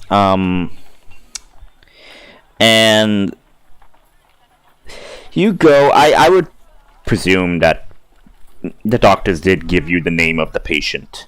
I would presume that. So as you're looking through the patient files, you then come across the date or so of when the patient actually arrived. You go, and you do see a folder for the patient. What does the file on the patient, the warehouse workers say? Okay, so you open it, you see that there's only 2 pages inside. It just says the basic medical stuff saying like, allergic reactions or medications taking and all of that, and basically prescriptions needed, and nothing else. The only thing is in the saying is a basically doctor's note. His personal for him says patient is stable. Nothing else. Okay. Stable in this context might not be good for us.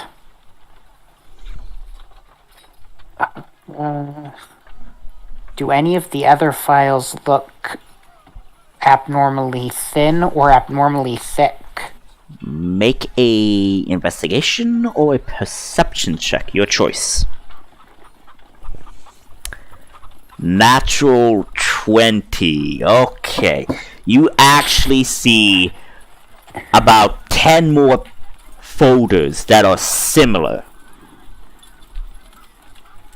Okay, I'm gonna take them. Okay, you do.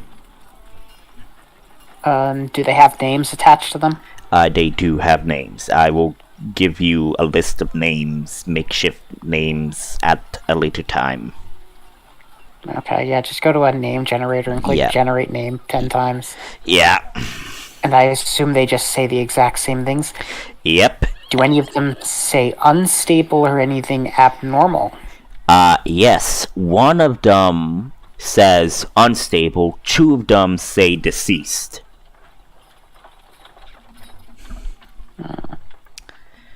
So, 1 says unstable, and 2 say deceased. So, basically, 7 out of the 10 are stable.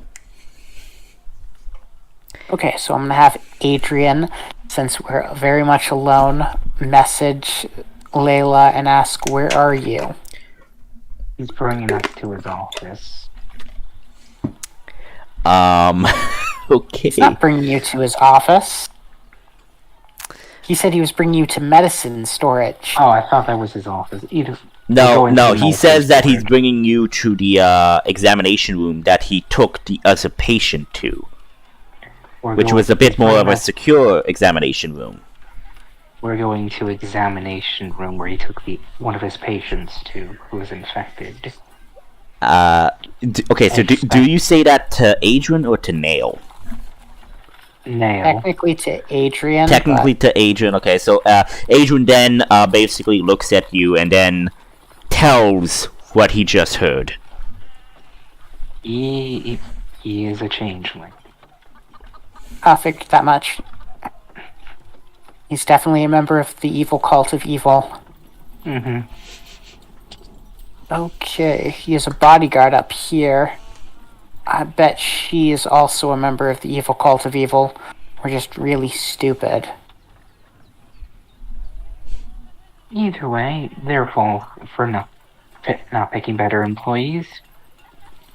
Do you need Take assistance? them down, possibly. Might be a trap. Oh, you're definitely walking into a trap. Mm-hmm.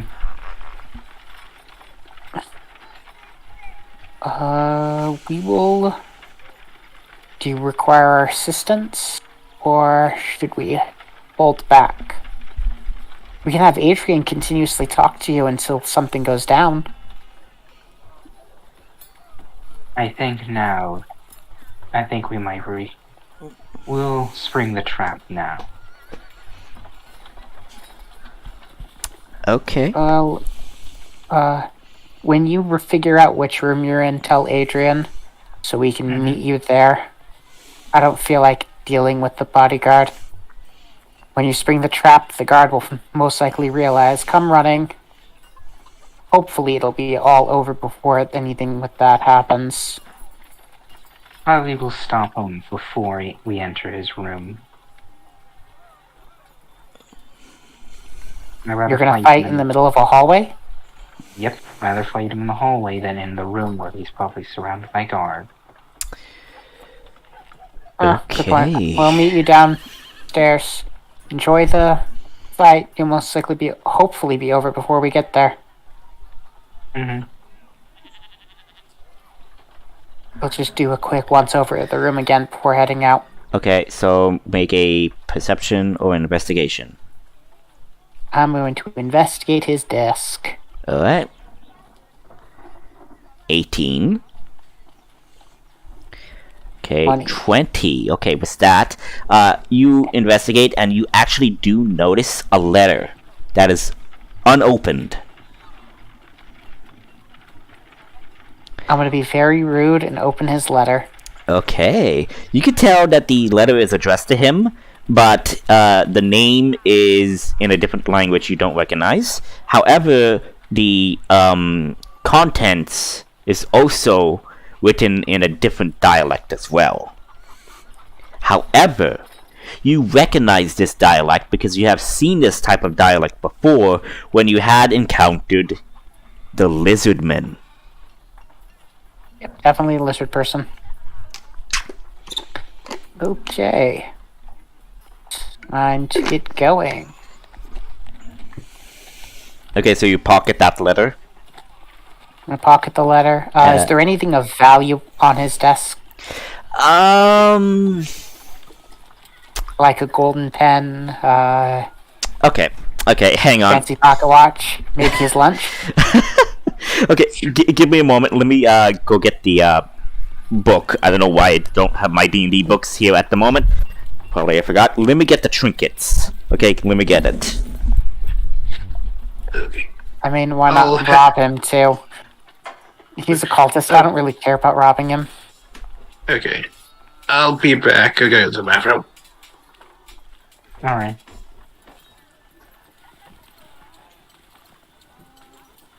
I mean, we only have one bag of holding, so stealing his desk is most likely a bit Okay, much. I'm back. Sorry about that. Trinkets. Here we go. 159. Roll a D100, right? Yep, just give me a moment to get to the page. Okay, yes, roll a 1d100. 73. 73. Ooh. A shell of an egg painted with scenes of human misery in disturbing detail. Creepy egg. How oddly appropriate. Yes. And it was totally random even. It just picked it up by natural.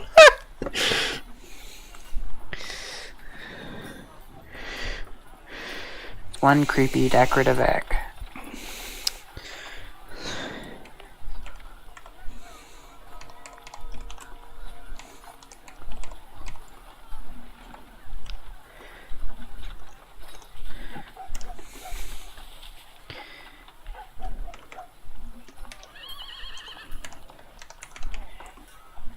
Patient. Yeah. So, patient files.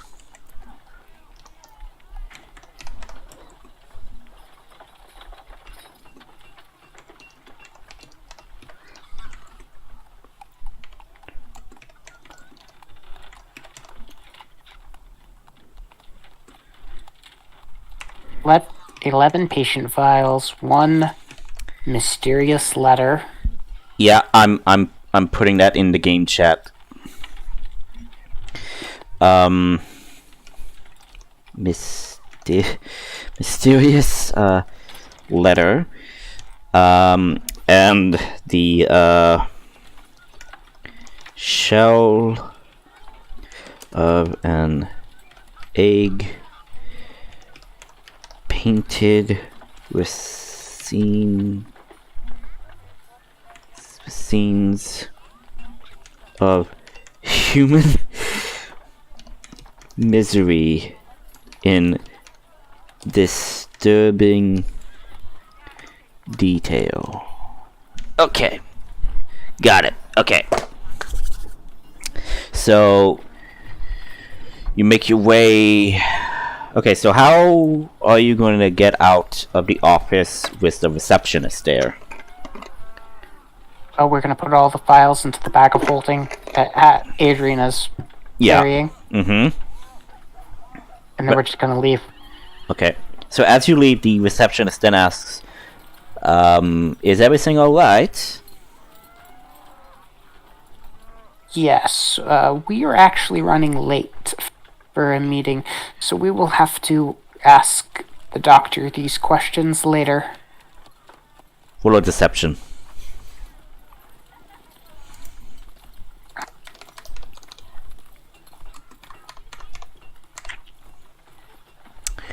Ooh, okay. If you want, Nail could also roll deception as well. I mean, Adrian? Yep. I will roll for Adrian. Okay, deception. Oh! Well, he's even worse than I am apparently at it. The receptionist, like, eyeballs you and then, like... Right. Okay, have a nice day. And you leave without any incident. We will start heading down to... When they told us about the patient, did we get relative instructions on where the room was that he was treated in? It said in the special examination room, which was on the other side of the building. So basically at the very back, basically. So we'll start heading in that general direction. Okay, so you're going down the stairs and blah blah blah. And at waiting this, for the signs of battle. yes, at that point, you see what appears to be two guards dressed in medical wear with batons, basically are in your way and basically eyeballs you and says, "Going somewhere?"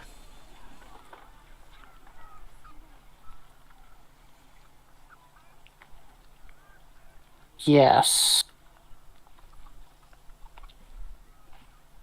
They're currently blocking your pass.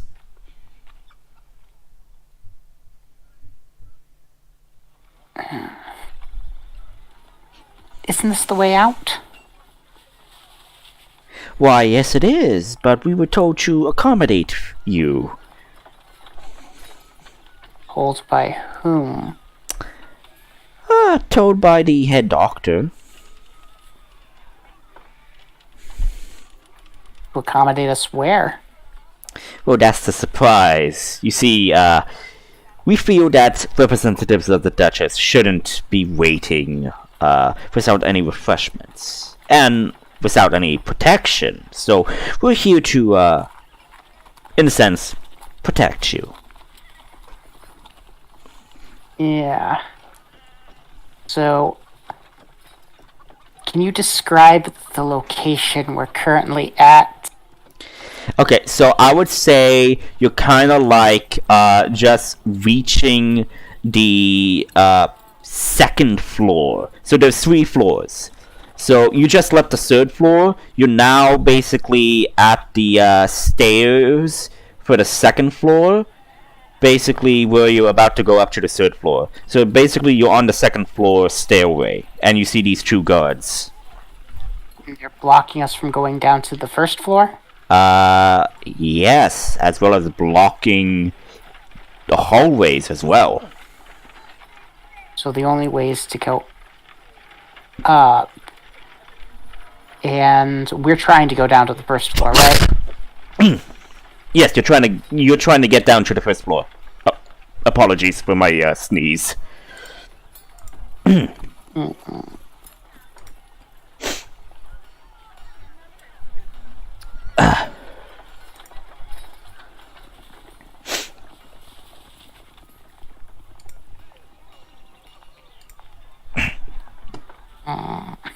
Do we hear the signs of battle yet? No. I'm about to get to that. It's just I'm asking, what are you gonna do in this situation right now?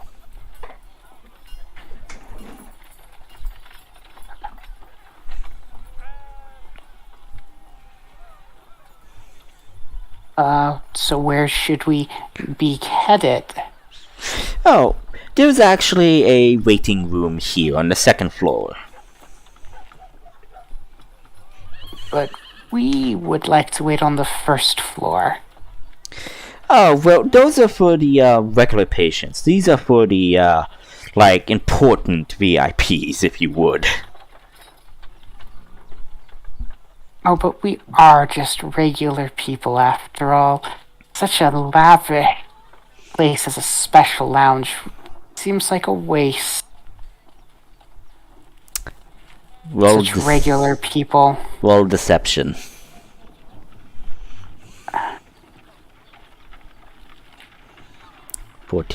It says, well, true, but you are representing the Duchess. This only feels right if we accommodate you as if we are accommodating the Duchess. If you're accommodating the Duchess, she would be able to wait in whatever room she wanted to wait in. Ooh. Roll persuasion with advantage.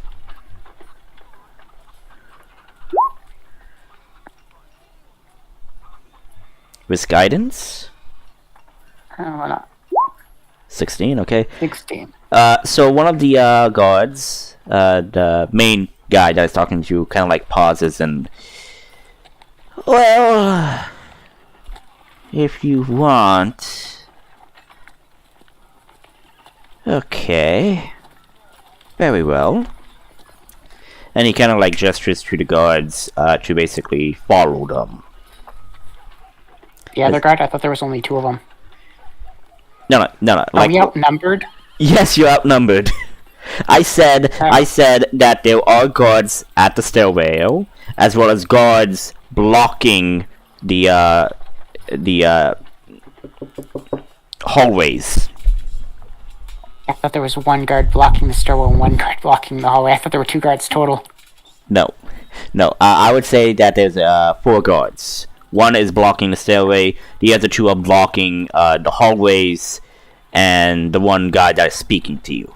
So he's gesturing to the 2 guards that are blocking the hallway to follow you and Adrian. Okay, let's start heading downstairs and walk very slowly, like taking every step individually.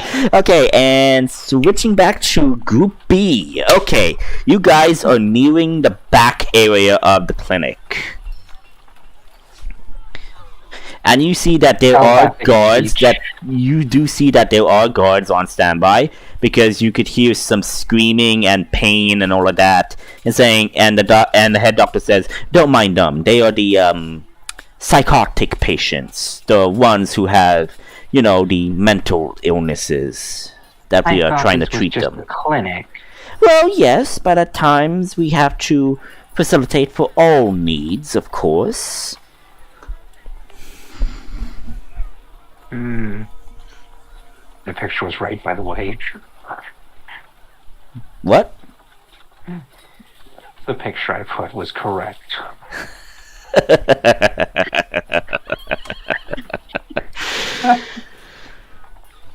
Anyway, are we near? How many guards do I see? So you see the reception, who is behind kind of like a iron bar box, basically to protect them from any of the patients who break out. You see 2 guards that are guarding the gate that leads into the wing, and then you see guards patrolling around. there's only one guard patrolling the hallway, as you see right now. So that's like, Confused. Is this like normal for your like? What? Is this normal for your healing place? I don't You'd be remember surprised. why do you Consider have the so many- fact that asylums have been more torture places in the real world as Pretty close much. to the 1960s. Yeah, basically. Mm-hmm. Consider the fact that a lobotomy was considered a normal medical procedure up until very recently.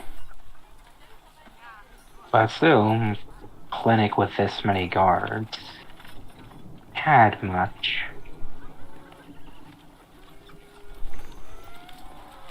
Above game. Do you think it's better to fight him in his room or fight him here?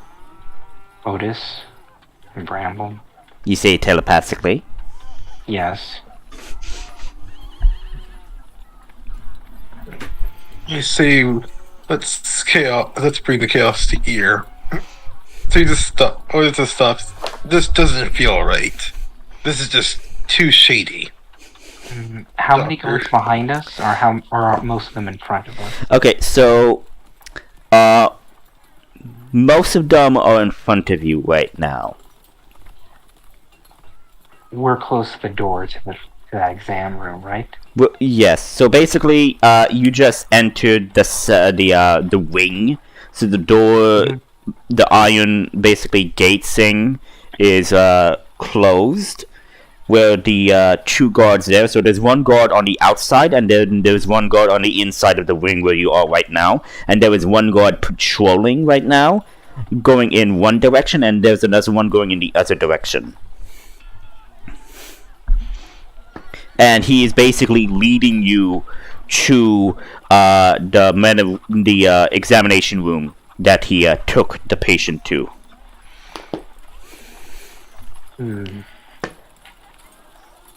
Bramble and I will take the ones in front. Otis quickly mop up the ones behind us.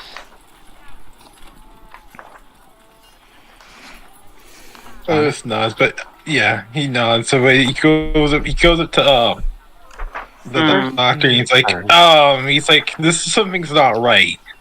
I can't put my tongue on it. Like, I don't know. This place is off.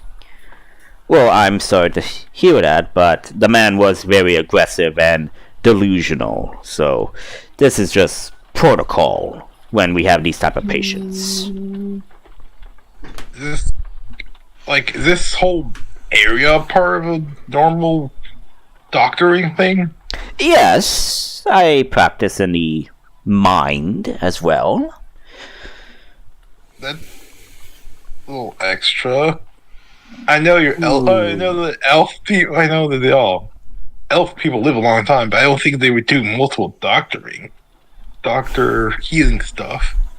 I figured you might want to get some more options. At this time, doctors would have done all of it. Mm-hmm. Yeah, they also would have been your barber. No, barbers would have done medical procedures, but they wouldn't have been the same thing as opera doctors. A barber would have been able to do bloodletting and things like that. That's what the red stripe on the spinny thing is actually indicating, that the barber knows how to bloodlet. Alright. So, Anyway, what's happening? What are you guys doing? I was just So, saying it's that something's wrong. Yeah, but get into positions. I'm going to piss him off right now. What are you gonna do, Layla? Oh, doctor, now I remember. That last doctor who pissed me off. I remember what happened to him. I remember what I did to him. You know what I did to him? What, Miss Tiefling? He was very strange and very interesting. He was scaly like a lizard. As was soon as you say that, the doctor kind of like contorts his throat and says, "Really? Yes, he looked like this. I showed the minor illusion that the lizard man I tortured all the way back while he's being tortured. Right, I forgot you actually did torture that lizardman that one time. Yeah. Oh shit! As soon as you do that, the man goes right at it like, "You fucking barbarian." Hush, in his telepathic speech, hush, hush, you're speaking to someone more important than you. You could see that there was infuriating rage and says, "Guards! Arrest these individuals! They are insane!" Alright, roll initiative. Wait, I'm going to intimidate the guards. Like, you two, all of you guys. Yeah, but he's gonna intimidate them all first. All of you guys. Okay, wait.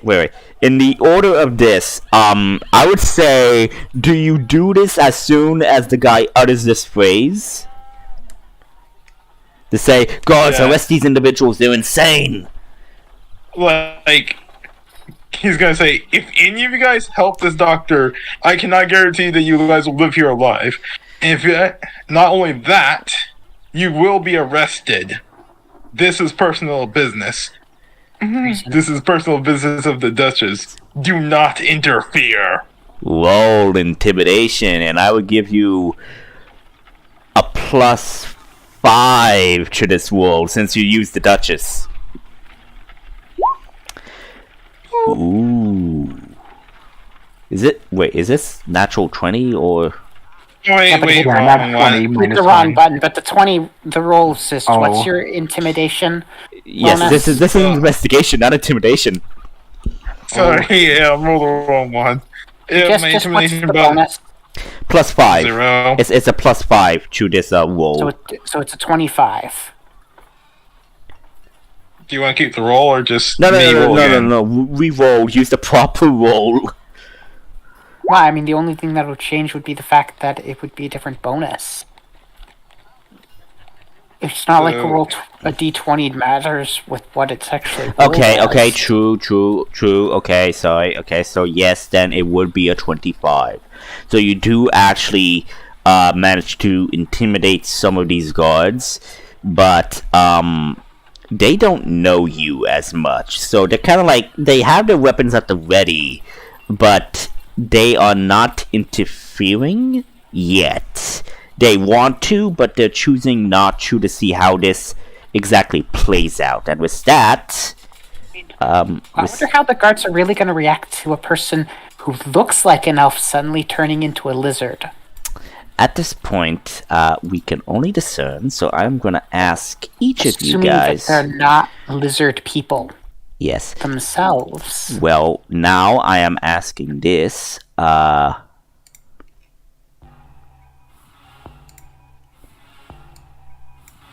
Please roll initiative.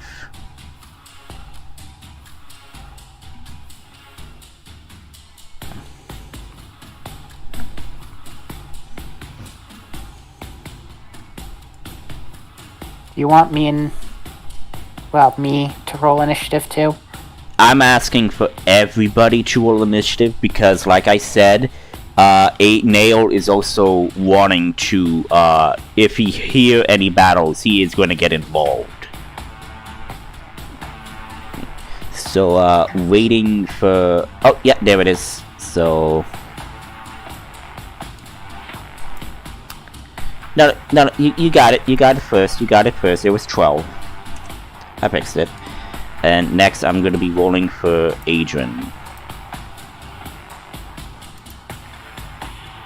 The reason why I rolled twice was my shield. It gives me advantage on initiative.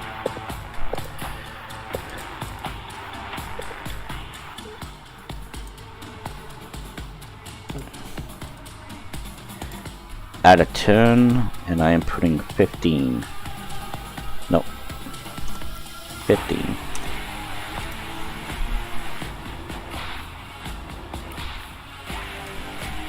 Okay. Irma, what do you use to roll? Mm-hmm. Do you use roll 20 for your character sheet or D&D Beyond? Roll 20. You should be able to have it roll with advantage, even with initiative. For that, yeah, but I didn't set up the toggle to do that, so.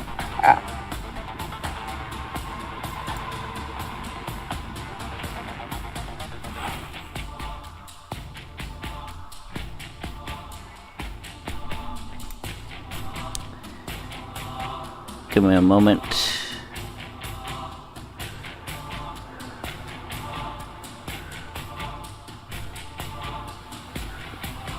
Where is it?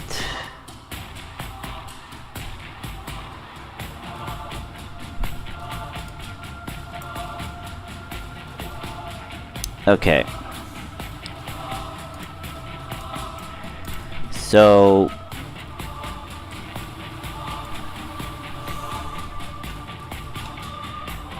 gonna move your character's tokens down here to where the hospital is. And do this better, okay? And add turn. And add turn. So for the guards, I'm using the veteran. No, not the veteran, the sug. And alright.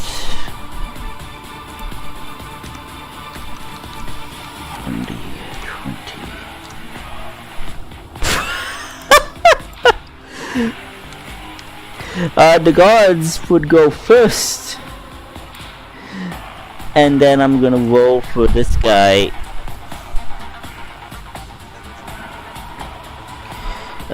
Need to find him.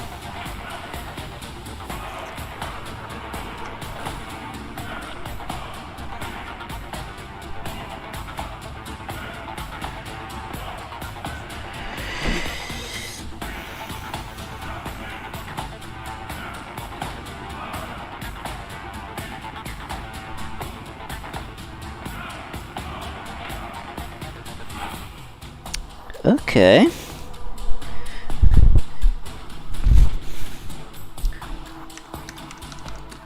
Do 20 plus 9.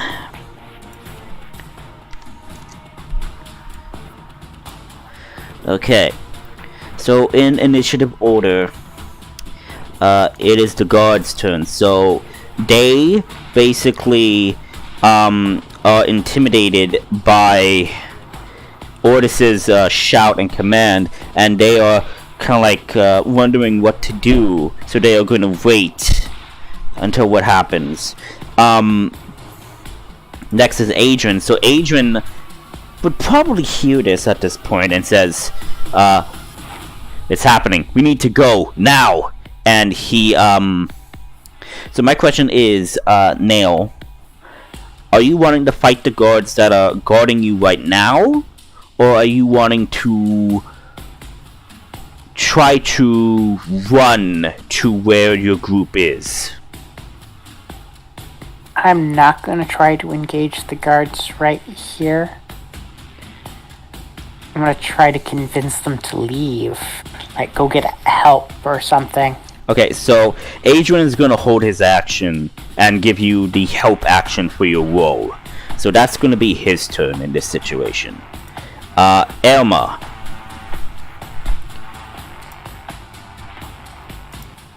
Okay.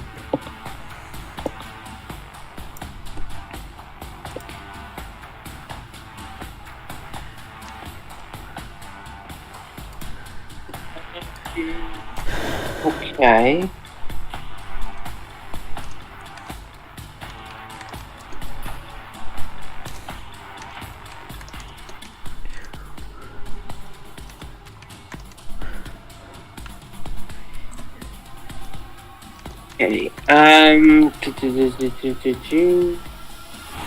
You know what?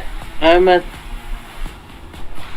toss the vial of stomach ache sober out the doctor. Gonna throw medicine at him. Roll, Yep. roll a, roll a range attack. It's just gonna be your dexterity plus your modifier. That's it. Sure. No problem.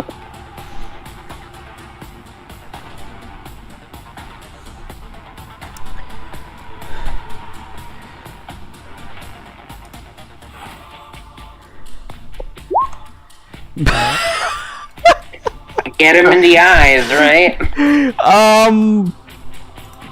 Okay, yes. Let me see this for a moment. Since you get him one in the eyes, I'm gonna say that he is currently temporarily blinded. So attack rolls against this individual now have advantage, and his attack rolls are going to be at disadvantage. So any ability checks that require sight would fail. So basically,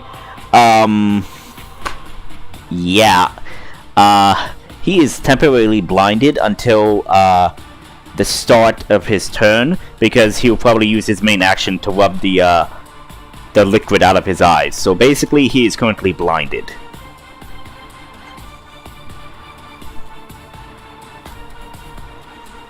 Yep, now you can grapple and arrest him. Well, Elma used their main action to throw it. So they still have a bonus action. We do have a bonus action, yes. And to move action, you can move up to him. Yeah, I will move up to him. Okay. And so... that would be one attack, right? The throwing of the thing? Yes, that was considered an action. Your main action. An action or an attack? So the attack is considered an action. So it's your main action. You could either choose to grapple or attack or do something. So you use your main action already to throw the medicine at his face.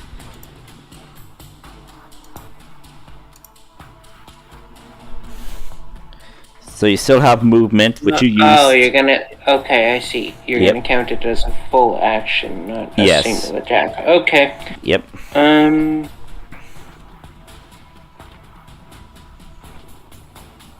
Well, I already Hunter's Marked him, so... Okay, so use your bonus I have- action to Hunter's Mark him. Okay.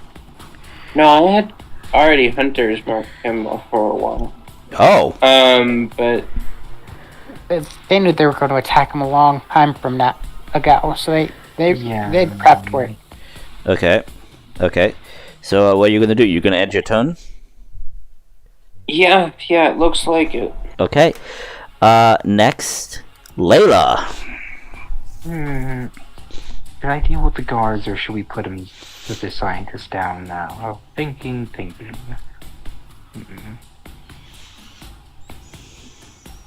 Guards aren't doing anything, but I don't have much away. What should I do? Should I do?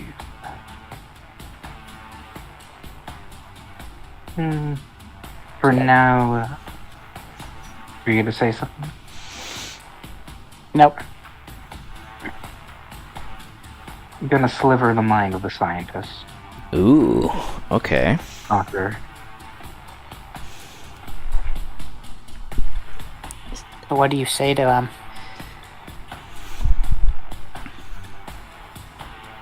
It's not saying anything to him.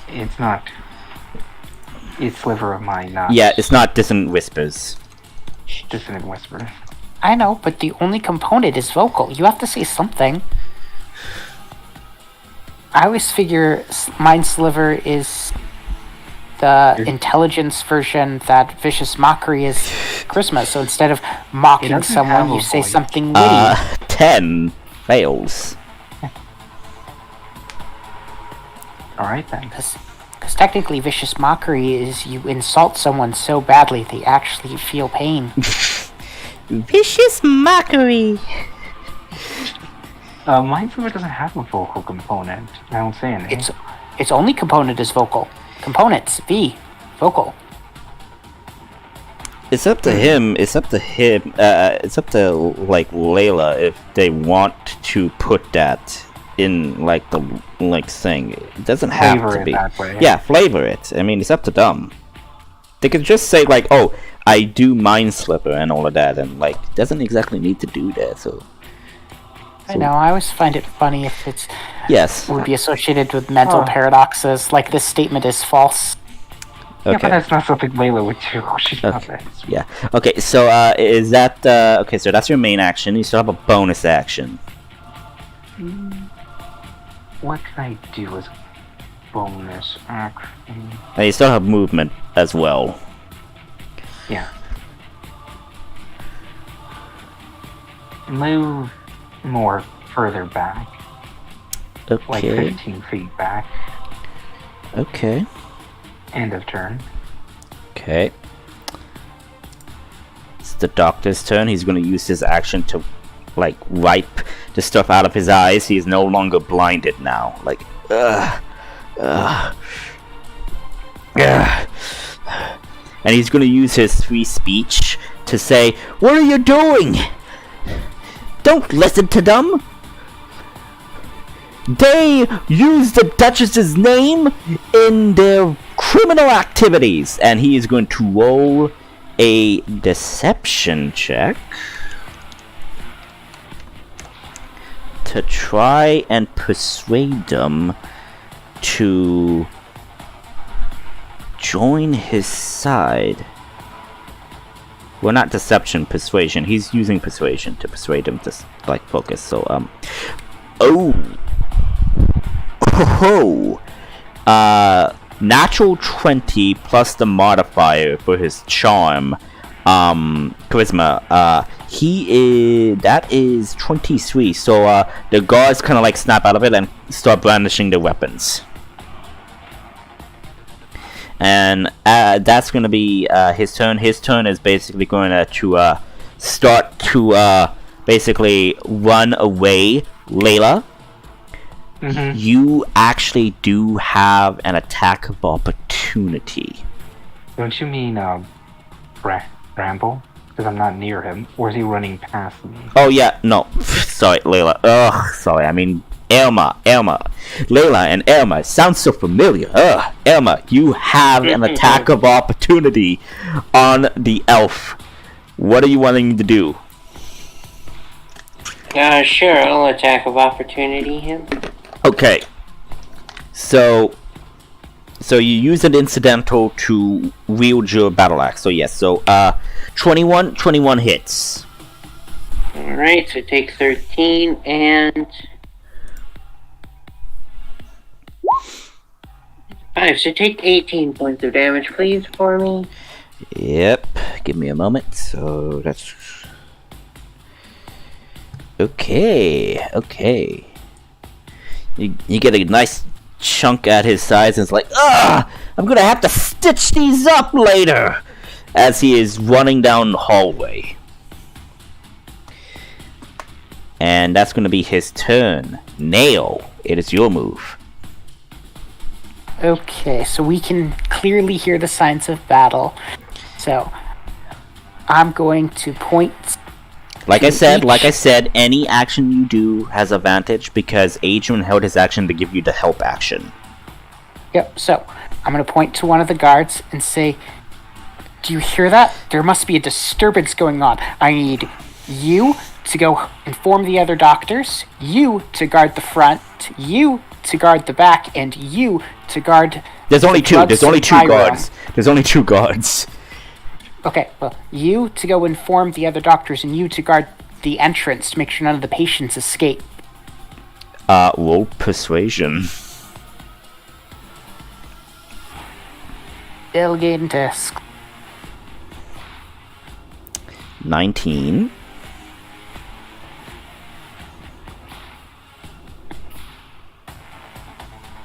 Are you using guidance on yourself?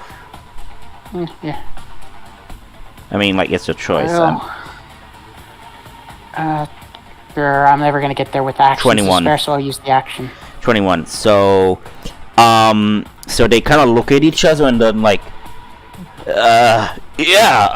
so they start leaving now.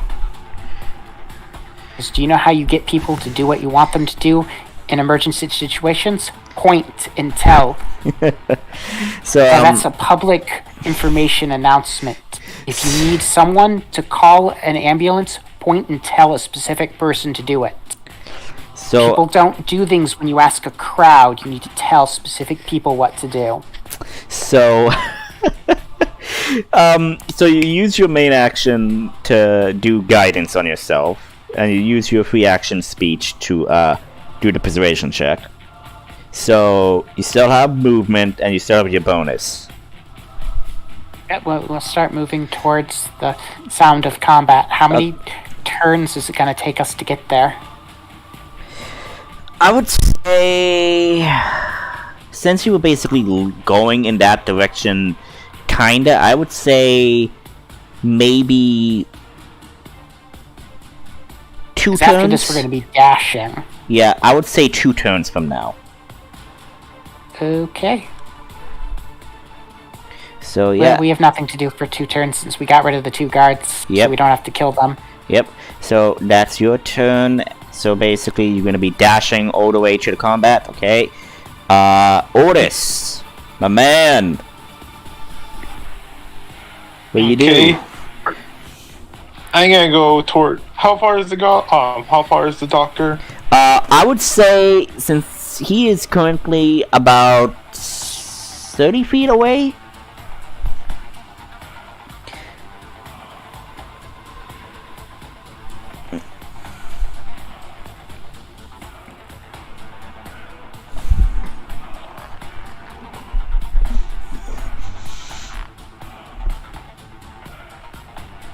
Okay.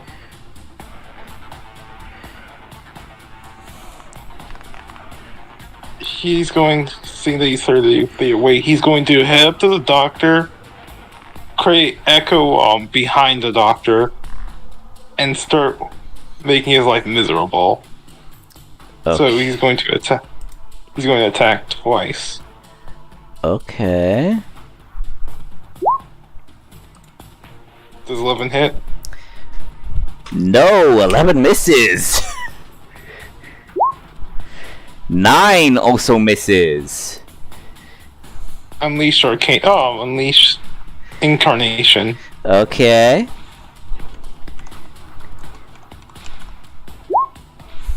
"19 hits.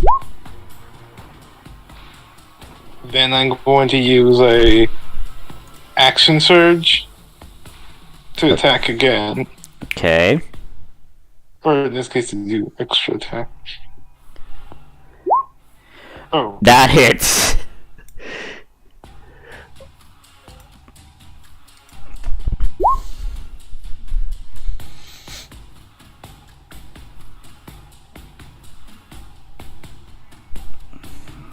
Uh, 13 also hits. Okay, so how much damage is that? 40. Okay. Let me... 11 plus 9 is 20. 8 plus 12 is 20. 20 plus 20 is 40. Plus 12... Ooh, no. 12 plus 8 plus 9... So, Jesus Christ! 40. 11 plus 9 is 20. Plus 8 plus 12 is 40. Damn! You hit him pretty good. You hit him so good that he is, like, now badly injured. Like, shit! And his You concentrate... effectively hit him 4 times, even while missing half of his attacks. Yep. So, like, you can now see... And I'm going to... Yeah. No, go ahead. I'm going to now intimidate the others and say, anyone else, if any of you guys interfere, it will not be pretty. Make a intimidation.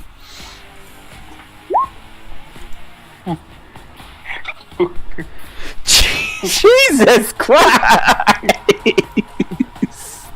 What the hell? What the hell?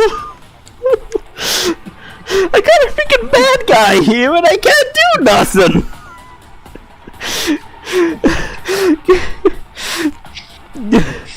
Soul's gonna get nearly eviscerated in a couple seconds. I'm 17, okay, shit, they're still intimidated by you, but they can't see the doctor friend getting hit, so on their turn I'm gonna, like, roll a 1d100. If they get 50 and above, they're gonna take action. If they roll 50 and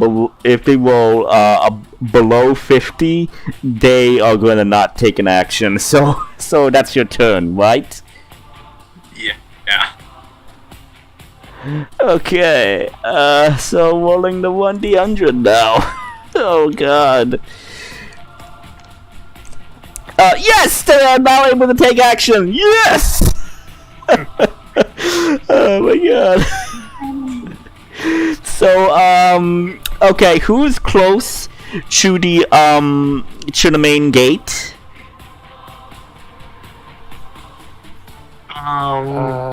This is right next to the doctor. Yeah, and Elma was near the doctor, but then left. So the only people that are close is basically Elma and Layla. So two of the guards. So one guard that is at the gate entrance, and the other guard that was kind of like on patrol is kind of like going to get up right near Layla. So the person at the gate is going to attack Elma with their mace, and they're gonna use multi-attack. So does 14 and 12 hit?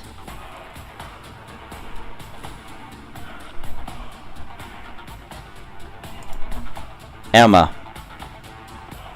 Yes. That's the 14 does not hit. okay, so 14 does not hit, and the 12 does not hit. Yes. Okay, so that guy misses. Next is Layla. Are you there?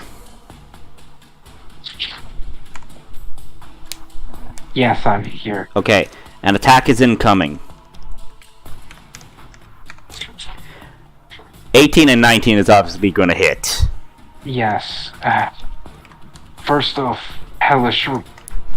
Okay, give me a moment to roll the damage for the first attack. Okay. Plus, is it 2? Yes, it is 2. Okay. So 8 total on you. Right. First guard is getting the hellish rebuke. Okay. First level. 17. I need to make a dexterity save.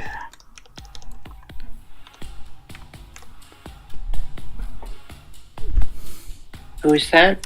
5 fails and takes 17 points on damage. This is to a guard. He's using Hellish Rebuke. Whenever he takes damage, he has the option to inflict damage on him.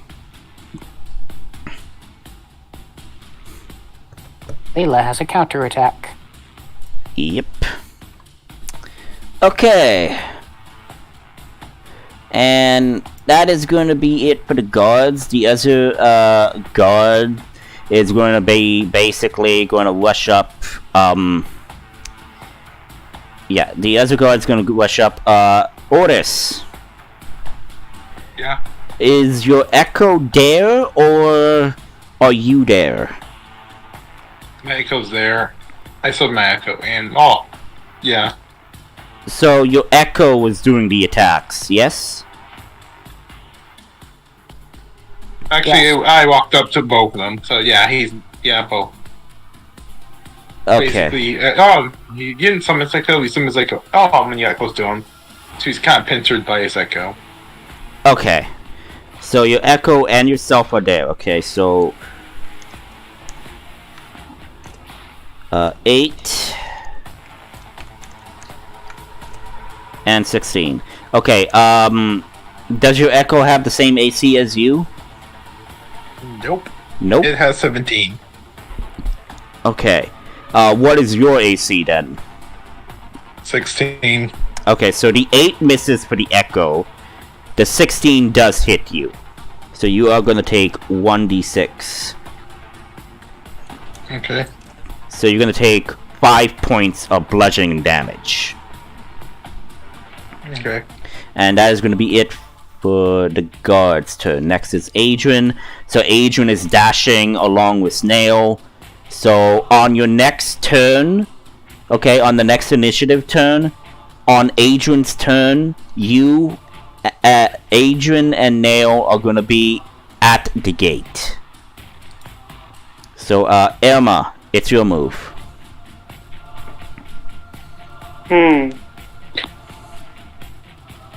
Okay, how far away is this guy from me? 30 feet. Excellent. We're gonna have him stop moving, please. Entangle. Grasping reason. Okay, so you go and you cast Entangle. So as you cast it, the vines and growths on your arm actually reacts as you basically slam your hand onto the ground, and vines begin sprouting from your hand and entangling the doctor. So I need to make a strength saving throw. Yes, please.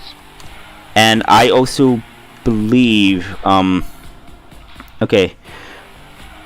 From a point within range, for the duration these plants turn the ground, a creature in the area when you cast a spell must succeed on a saving throw or be You restrained. need to make a saving throw. Yeah, meaning Ordis, you need to also make a strength saving throw as well. Although your Echo 1d4 does for the not doctor. need to make a strength saving throw because it is not a creature. Yep. So effectively, next turn you could just swap with your Echo to get unrestrained. Yeah, he could do that. So 11. No, so the but doctor, it's- is restrained. Saving throw? What? Yeah, strength saving Strength throw. saving throw, yeah. He so you is- just he is- Rip him up. Yep. So yeah. So that's your main action. Good. So, that's my main action. My movement is to get right up next to him. And my Okay. bonus will be to withdraw some handcuffs from my bag. That's an incidental. Oh, okay. Would you have enough movement? Yes, I did say he's 30 feet away. Yep. He still has his Yes. 30 feet. But it turns the ground into difficult terrain. Which is the It's problem. directly on him, it would turn 10 feet, Yeah. which would Make the 10 feet. So equal to 20 feet No. of terrain. I suppose technically, yes. And the However, handcuffs to are we Otis, that way counting? on his turn, he arrests them. I mean, okay. yeah, you could just toss the handcuffs to Ordis, who's already standing right next to him. Yeah. I could do that, or I could just get up next to him. Dash? Yeah. I think you've already... Wait. Yeah. Yeah, he already used You've his already main used action. your action. He already used his main Okay. action to entangle the guy, which was a smart move. He, please. Oh, sorry, they. Anyway,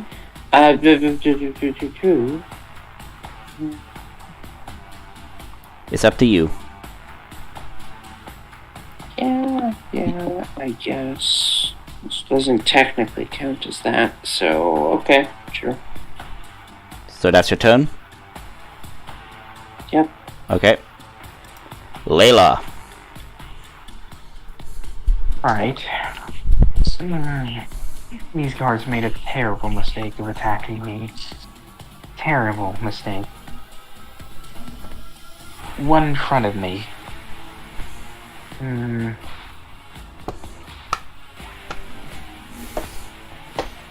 Dissonant whispers. Ooh, on the guard that just attacked you? Yes. Okay, how do you do it?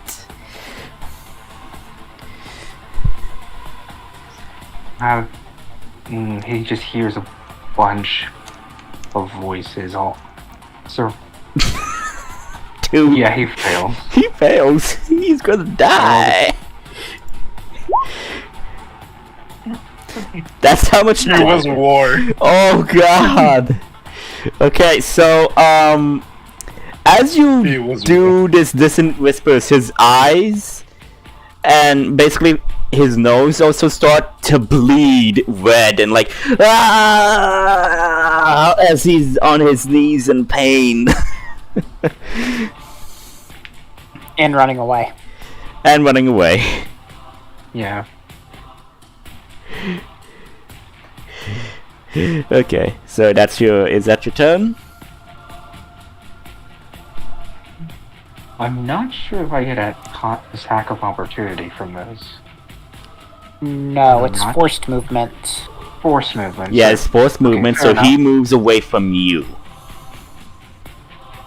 Fair enough. Actually, I don't know if it's considered forced movement. Because if he doesn't have a reaction, he can't move. So, technically, I think he would. Well, the Yeah. movement is compelled. He's not being thrown or pushed or dragged away. He is running away. Yep. So yeah, you would get an attack of opportunity. Yeah, you would. Right. Shocking grass. That hits and that Wait. you kill him. You kill him. Wait, how can you use a spell? And For Make attack you of a spell and opportunity? Oh yeah. oh, you can that's use- right. Oh, damn it. You don't Right, have I need- Warcaster. That's right. Right. Okay, so you can't use I that. forget that. Dagger. Okay. Still, he is very fucked up. He is close to dying. Well, if he was dead at 5 and not dead at 3, that means he's like 2 health left. Indeed. And he is running Alright. away. End of turn. End of turn. Okay, this guy is like, pathetic. He's then going to, his entire body turns to smoke and mist as he, misty steps out of the, entangled, zone, and he is going to dash his way into into a room, and he is going to lock it. And that is going to be his turn. And this door, that is protecting him, it is an iron door. It's not wood, it's made out of iron. Who is this? What? Who's dashing into the iron door? The The doctor. doctor. Is Hey, it the is this- doctor is- in He used He used Misty Misty Step. He used Misty Step, which is a bonus Oh, action, okay. and then Got he it. used I his missed main that. action to dash. Yes, it's okay. It's okay. Hey, I got a question. Sure. If the door is iron, what's the wall like? Stone. Your best bet would most likely to see if there's a gap under the door that you can look underneath. Yeah. Oh boy, this is gonna end badly. I just know it. So, Nail, you spend your action to dash as well to get you to sing. So, we'll skip. And Ortis, it's your move. Okay. Is there a small crack under the door? No, under the door, but there is a slot thing where they open it to feed the food to the patients. Wait, are you telling me he ran into a room with no other exits? Yeah, and locked the door. Not very Yeah, he'll smart. go up to it, open the thing, and see through it. And, like, what did you see when it opened the little crack? You see him, and he actually has a dagger, and he is having it at the throat of a patient.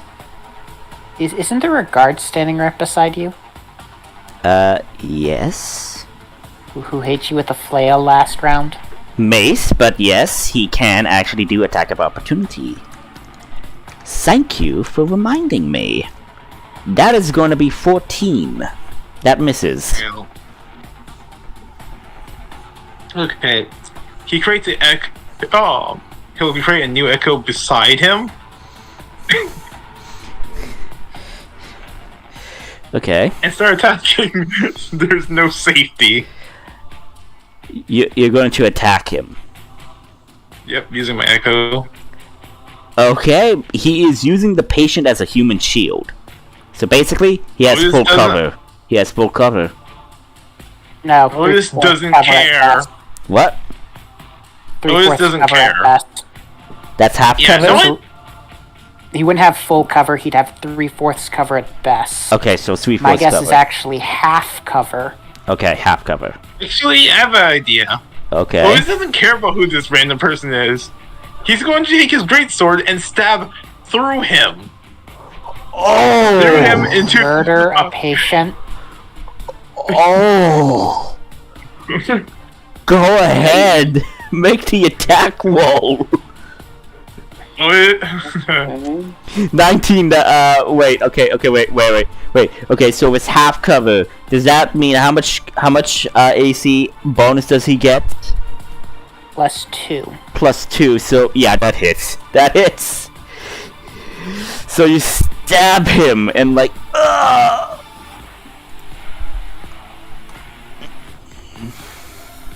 and you stab the patient who goes, and starts coughing up blood.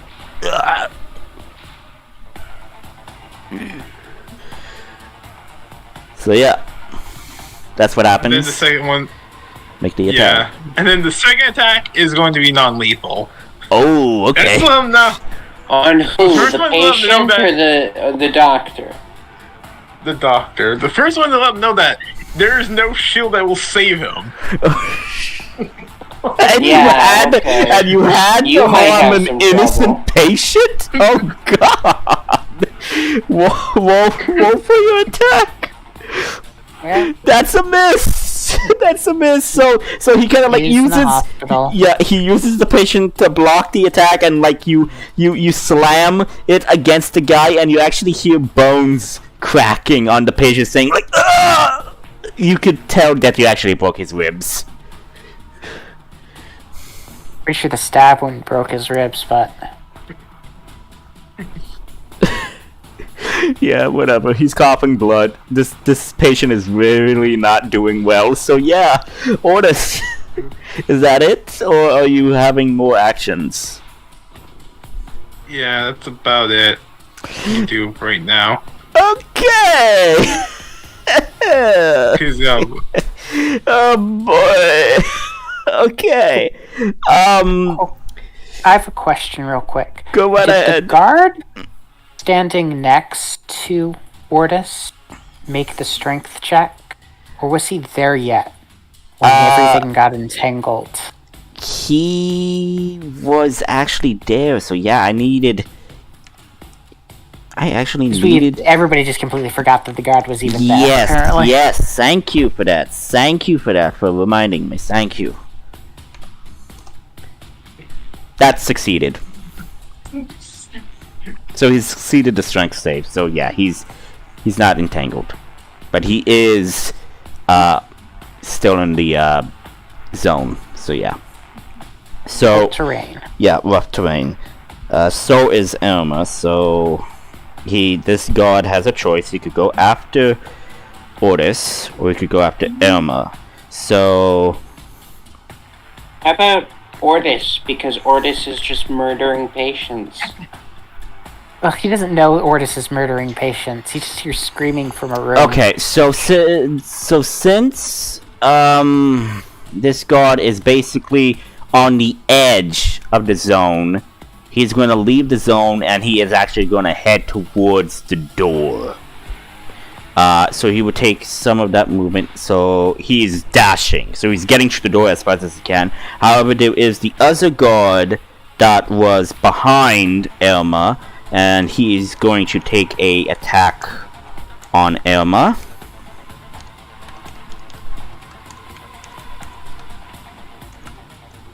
And they are both going to hit.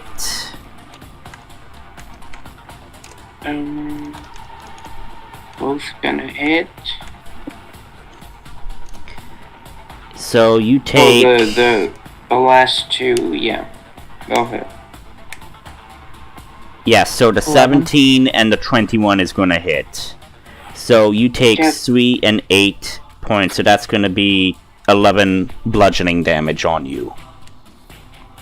Okay. And the other guard who is at the gate is frantically trying to open the gate. And he manages to get it open, so he used his action to open the gate. He still has his movement, and he is going to move. But as he moves, he's going to shout, "Guards! We need more guards! There's an incident!" And that's going to be his reaction. Adrian arrives on the scene. He sees what's happening. He is going to move up. Yeah, he's going to move up, and he is going to take an attack on the guard that just opened the gate. Knock him out. As Adrian would definitely do a non-lethal. He's just gonna... The guy just walks out the door and suddenly a pommel of his sword just swings across his face. Yeah, I'm trying to look at this shit because he has... I don't know why he has, I don't know which one is... Like 9 swords. Yes, he has 9 swords or so, named Thunderfang and all of that. I'm trying to figure out which one. Because of all the abilities his sword has. Yes, I know, but, like, he could just have it separate, but no. There's a reason why he accidentally clicks the wrong button every time he swings his sword. Exactly, so... Next time we should probably ask him to do a little prefix. Yes, I'm thinking he needs to do some fixing on the updating. To organize his stacks. Yes.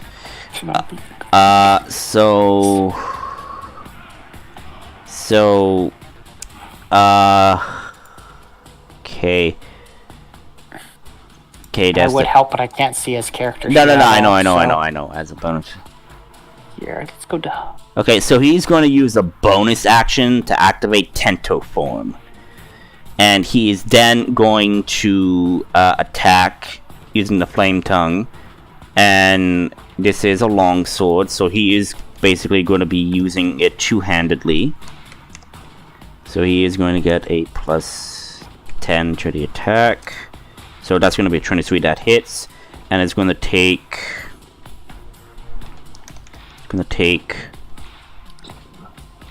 One 1d10. 1d10 plus the modifier, which was 7, and then plus, I believe it was 2d6 thunder? 2d6 thunder damage. Okay, so this is that, and then the 2d6 thunder.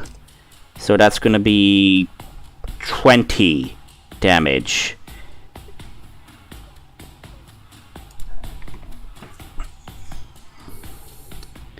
So yeah, to the guard that opened the gate.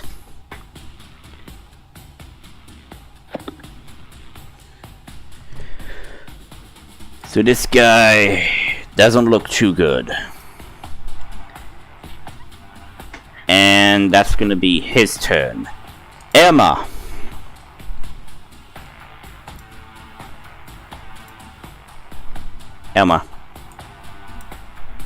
Yeah, I hear you. Okay, so the guard in front of you ran towards the door where Otis is. The guard behind you is still there, so you could either go after the guard that ran away, or you could focus on the guard that's in front of you. That's behind you. Sorry. Ugh. Oh yeah, no. How's the doctor doing? The doctor is not looking well. You can't exactly see, but you could hear pain and groan, basically. Okay.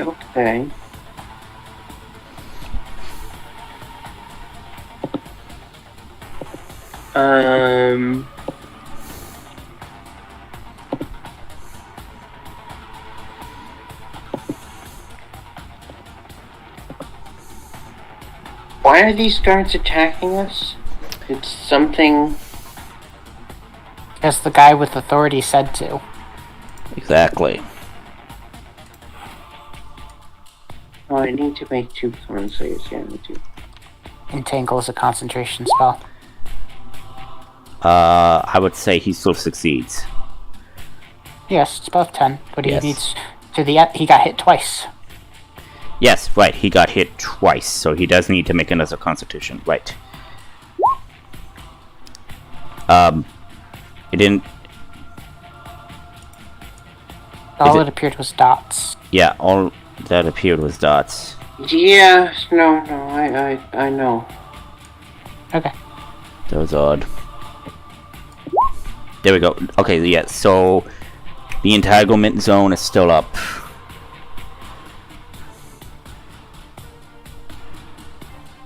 That's fine.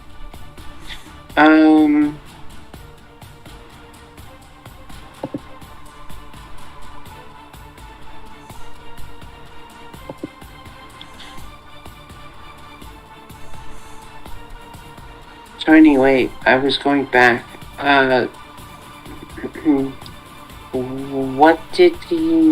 What caused them to attack us? Doctor telling them to.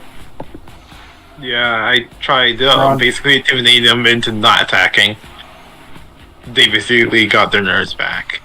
But they're learning that's not probably... They probably should have listened to the orc.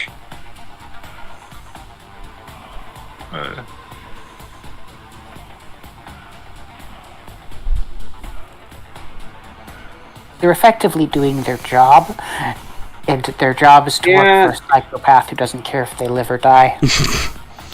Yeah, but like apparently that's our party too, so I'm not sure how much better, we're doing. If you want to non-lethal them, you can do that. Yeah, Layla- that's totally up to them. I mean, As far as Layla's concerned, they knew the job hazards. Too bad. they knew the job hazards the moment they decided to attack you.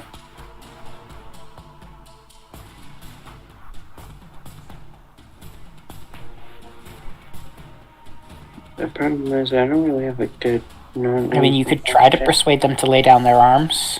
I mean, No, yeah. you know what I'll do? You I have could a better persuade idea. or you can intimidate. I'm gonna go stop Fortis's murder spree. Yeah, But you don't know that he's murdering sounds- random people. Exactly. You don't know that. Well, I hear screaming from the other side of the door. I'm just gonna walk through the wall. Now I do know that he's murdering people. You are not 7th level. Yeah. Yes, it is not. What do you mean I'm not 7th level? You're all at level Versus 6. Level 6. You're still at level 6. No, you told me. We will reach level 7 when we finish investigating. Yes, so Oh, once you complete the Duchess's mission, you then level up.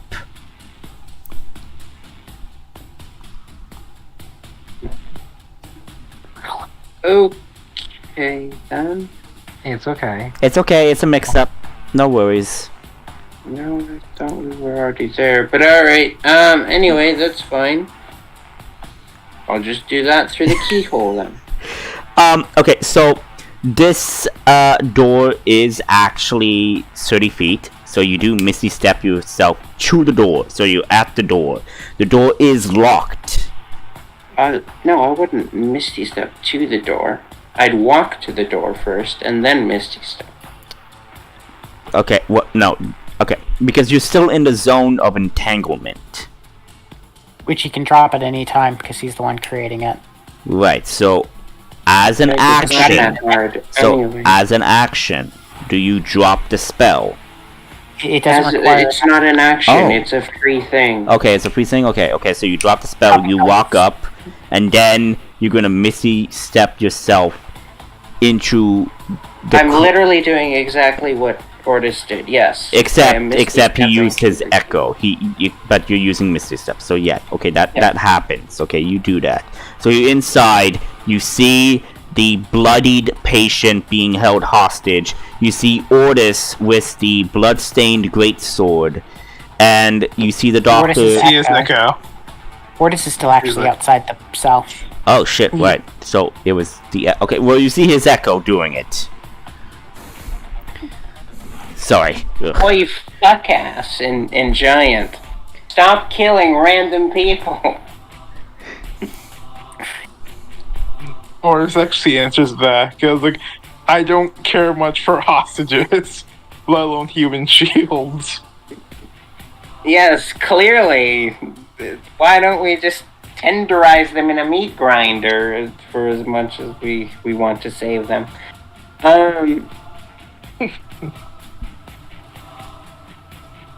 Yeah, you should probably surrender now. I don't think you have a way out of this.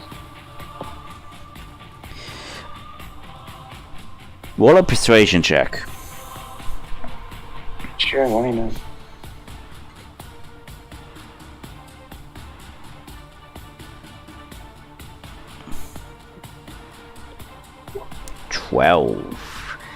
The doctor then responds, "You don't get it, do you?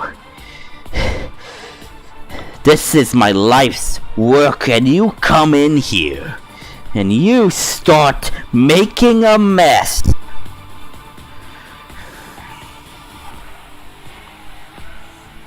I'm sorry. You're a cultist, and you're complaining to us that we're disrupting your life's work. You don't get it. I've been studying these mutations for a long time. I mean, my brother is the one who ordered me to come to this godforsaken island.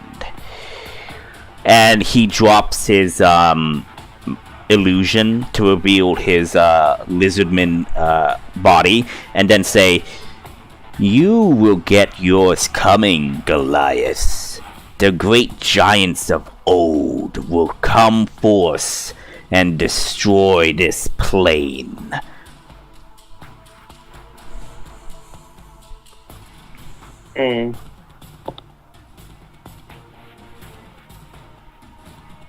Too bad you're not going to live to see it. Or see it fail, specifically. Well, you're not there. You're not there. Oh, that's right. I thought... No. I think he will be there to see it not happen. Okay, so you tried to persuade him. That failed. You already used your bonus action. You still have your main action. What do you want to do?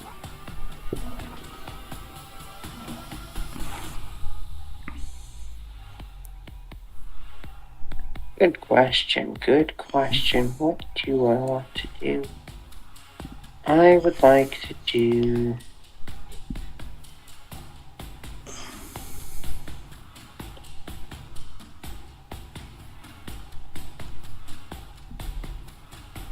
Nothing as of yet. Okay, so that's your turn. I am holding my action. Okay. Layla, it's your move. So, you see Adrian is fighting with a guard. You see the guard where Elma was. And you see... Guard who was running away from you. Yeah, and there's also the guard that is basically heading towards the door to Oris. What are you gonna do?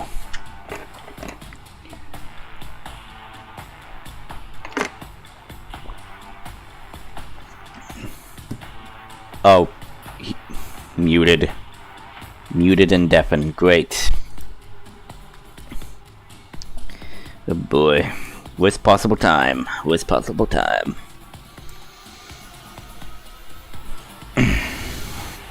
Anyway. Well, since I doubt Layla's action is going to involve the guy in the prison cell, Yeah. why don't we just skip to what he's going to do? Alright, yeah, true. Okay, so, Because I doubt she has any ability to get into the prison cell. yeah, that is true. Okay, so, haha. Emma, I need you to make a charisma saving throw.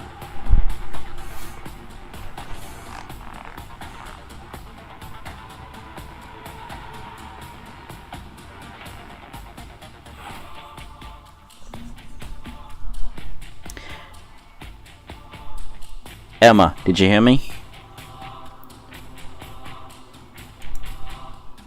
Oh, Nope. I'm muted. I said Emma, asked a I need you to make a charisma saving throw. Yes, that I heard. I asked a question. I didn't hear that. What is he You were doing? muted. You muted Yes. yourself. So what was it? What is he doing? He is casting a spell on you. Oh, I didn't specify a trigger for my held action, did I? Nope. No, which is the problem. But even if your trigger was him attacking you, his attack would go off and then you'd retaliate.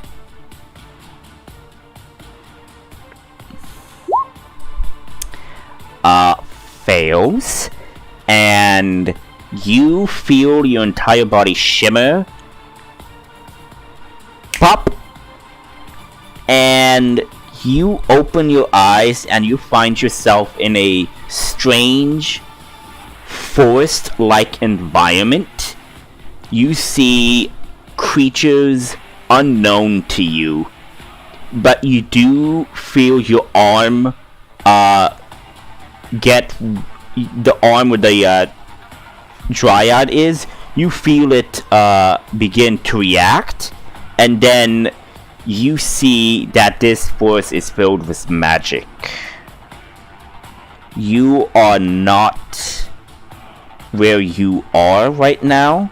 You are not in the room where the guy was. And Ordis, from your point of view, you see Emma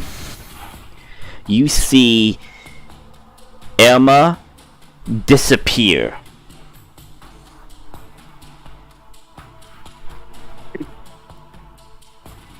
Yeah, that's actually fine. And the doctor, so in this room there is actually a window, but the window is high up. It is a bar window. And the doctor looks at the window and then uses his bonus action to misty step through the window.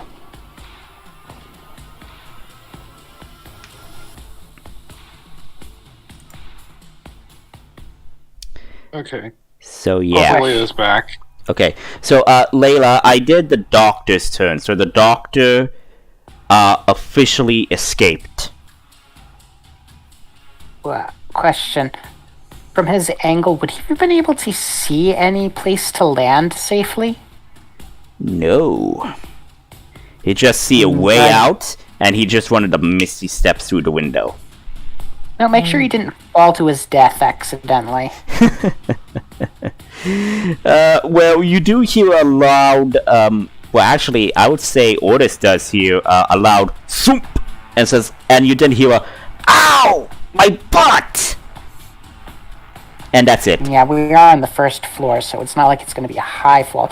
If you did that out like a tower, you would most likely fall to your death. Exactly.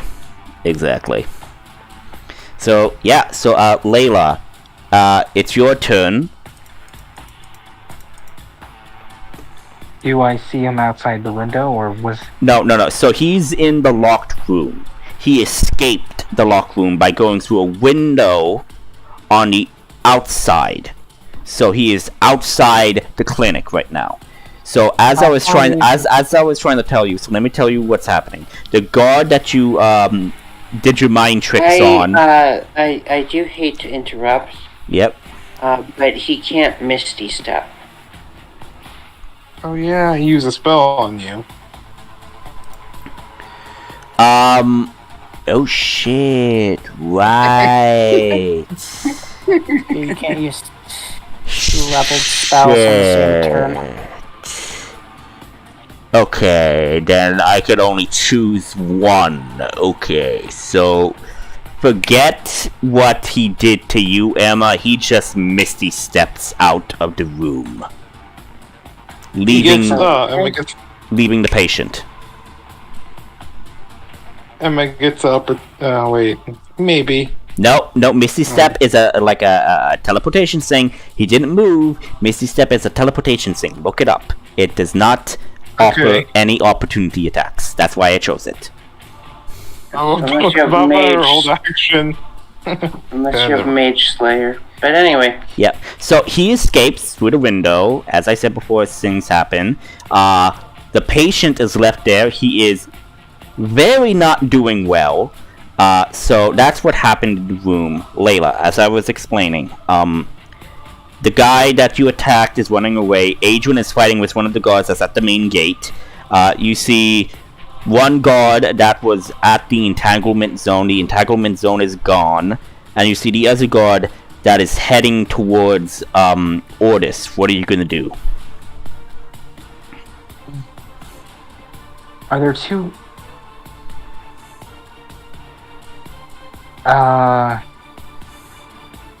the guard, is both the guard running away and the guard running towards Otis in the same direction? Okay, so the guard that is running away from you is running back. He's moving away from you backwards. So he's going back the way he came. The other guard is running towards Otis, which is in front. And the guy that was near Irma is also in front of you. So the guy that is heading towards Otis and the guy that was near Irma is in front of you. Alright. Going to twin spell fireball. Okay. 1, 2. First one going to the guy running towards Otis. The second one going to the guy in front. Okay. Irma. Okay, they hit.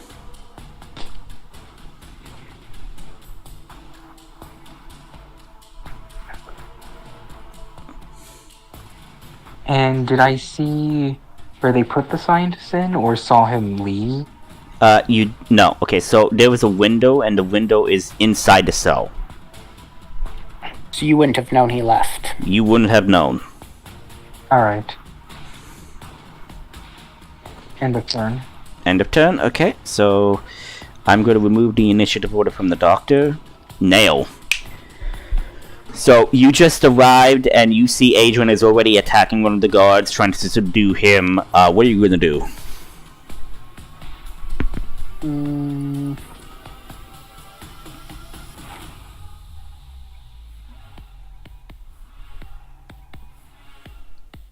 I guess I'll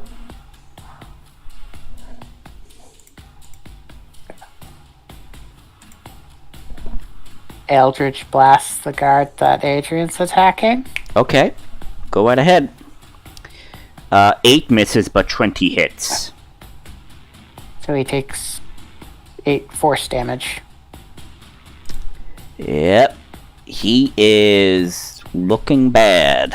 Looking bad.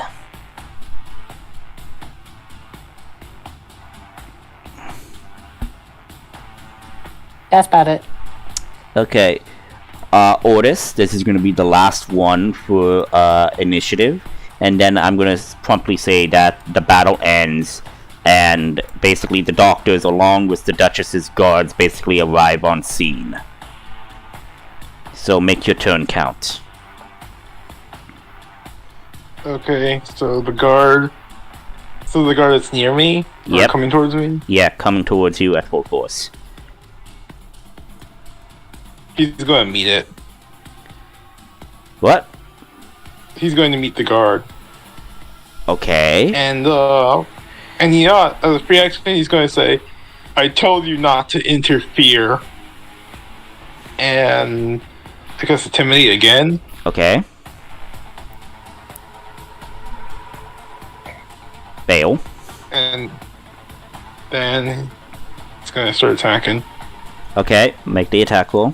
16 hits. And 11 hits. So 21. Okay, yeah, you do good damage on him. Lethal or non-lethal? What? Cruel, but non-lethal.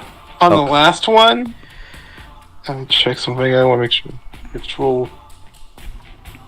It's great sword master. You roll a 2d6.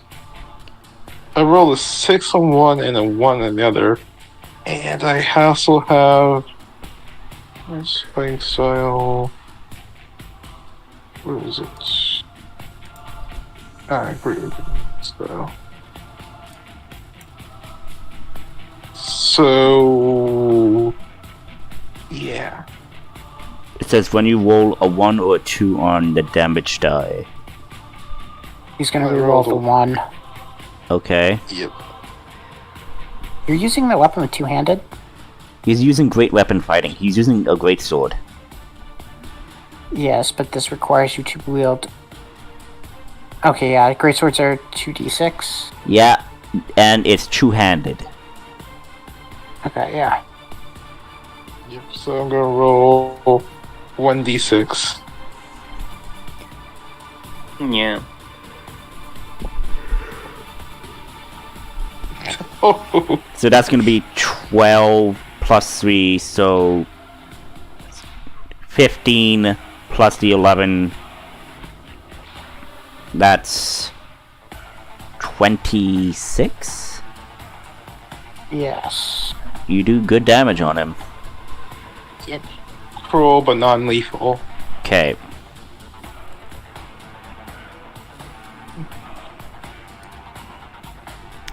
Is that it?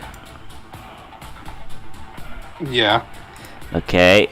At this point, the guards, the Duchess's guards that are coming to help you in this situation arrive, along with the 2 doctors that Dale and Adrian talked to, come and arrive at the scene, and everybody stops fighting and says, "What is going on?"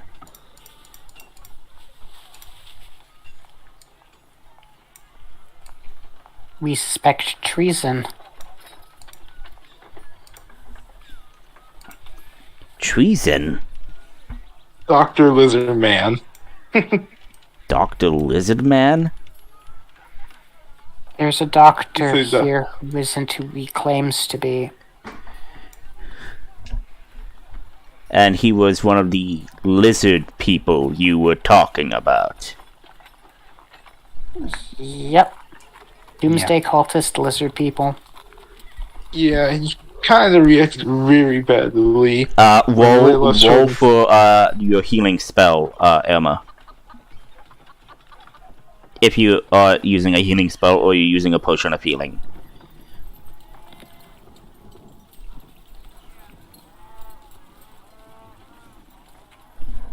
That's not how healing spirit works. Oh. It restores up to 1d6 hit points.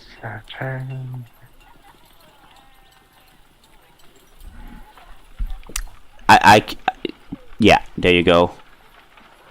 Plus your spellcasting modifier. So,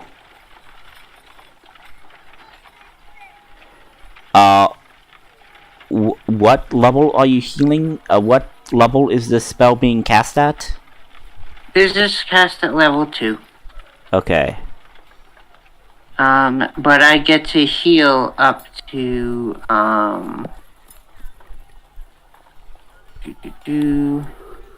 Oh, 2 times actually. So, never mind. Take the first 2. 5 times. So 5 plus your spellcasting modifier, which is... Wait, your 1. spellcasting modifier is just 1? Yep.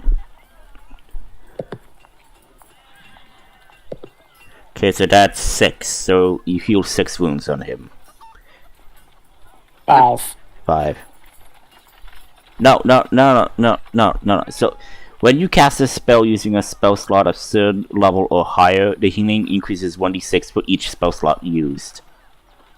He said it was the 2nd level. Yes, so that's 4, plus the 1 that he rolled from the second 1d6, so that's 5, plus his spellcasting modifier. No, the spellcasting modifier does not incorporate to the amount of healing done. No, it does. No. You can cause the spirit to restore 1d6 points to that creature. No action required. Oh! Yeah, This spirit the can't only heal thing- constructs or undead. As a bonus action on your turn, you can move the spirit up to 30 feet to a Right. space you can see.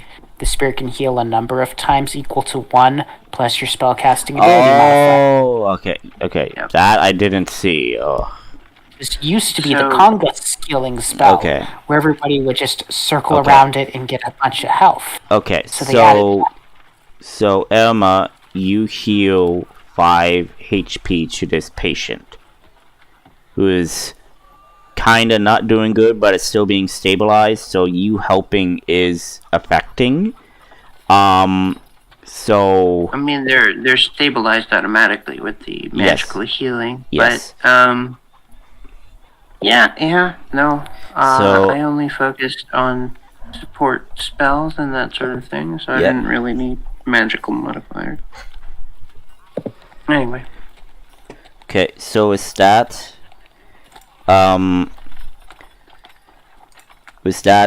combat is over, and I would say you guys managed to finish your objective at the medical clinic. So you got that done.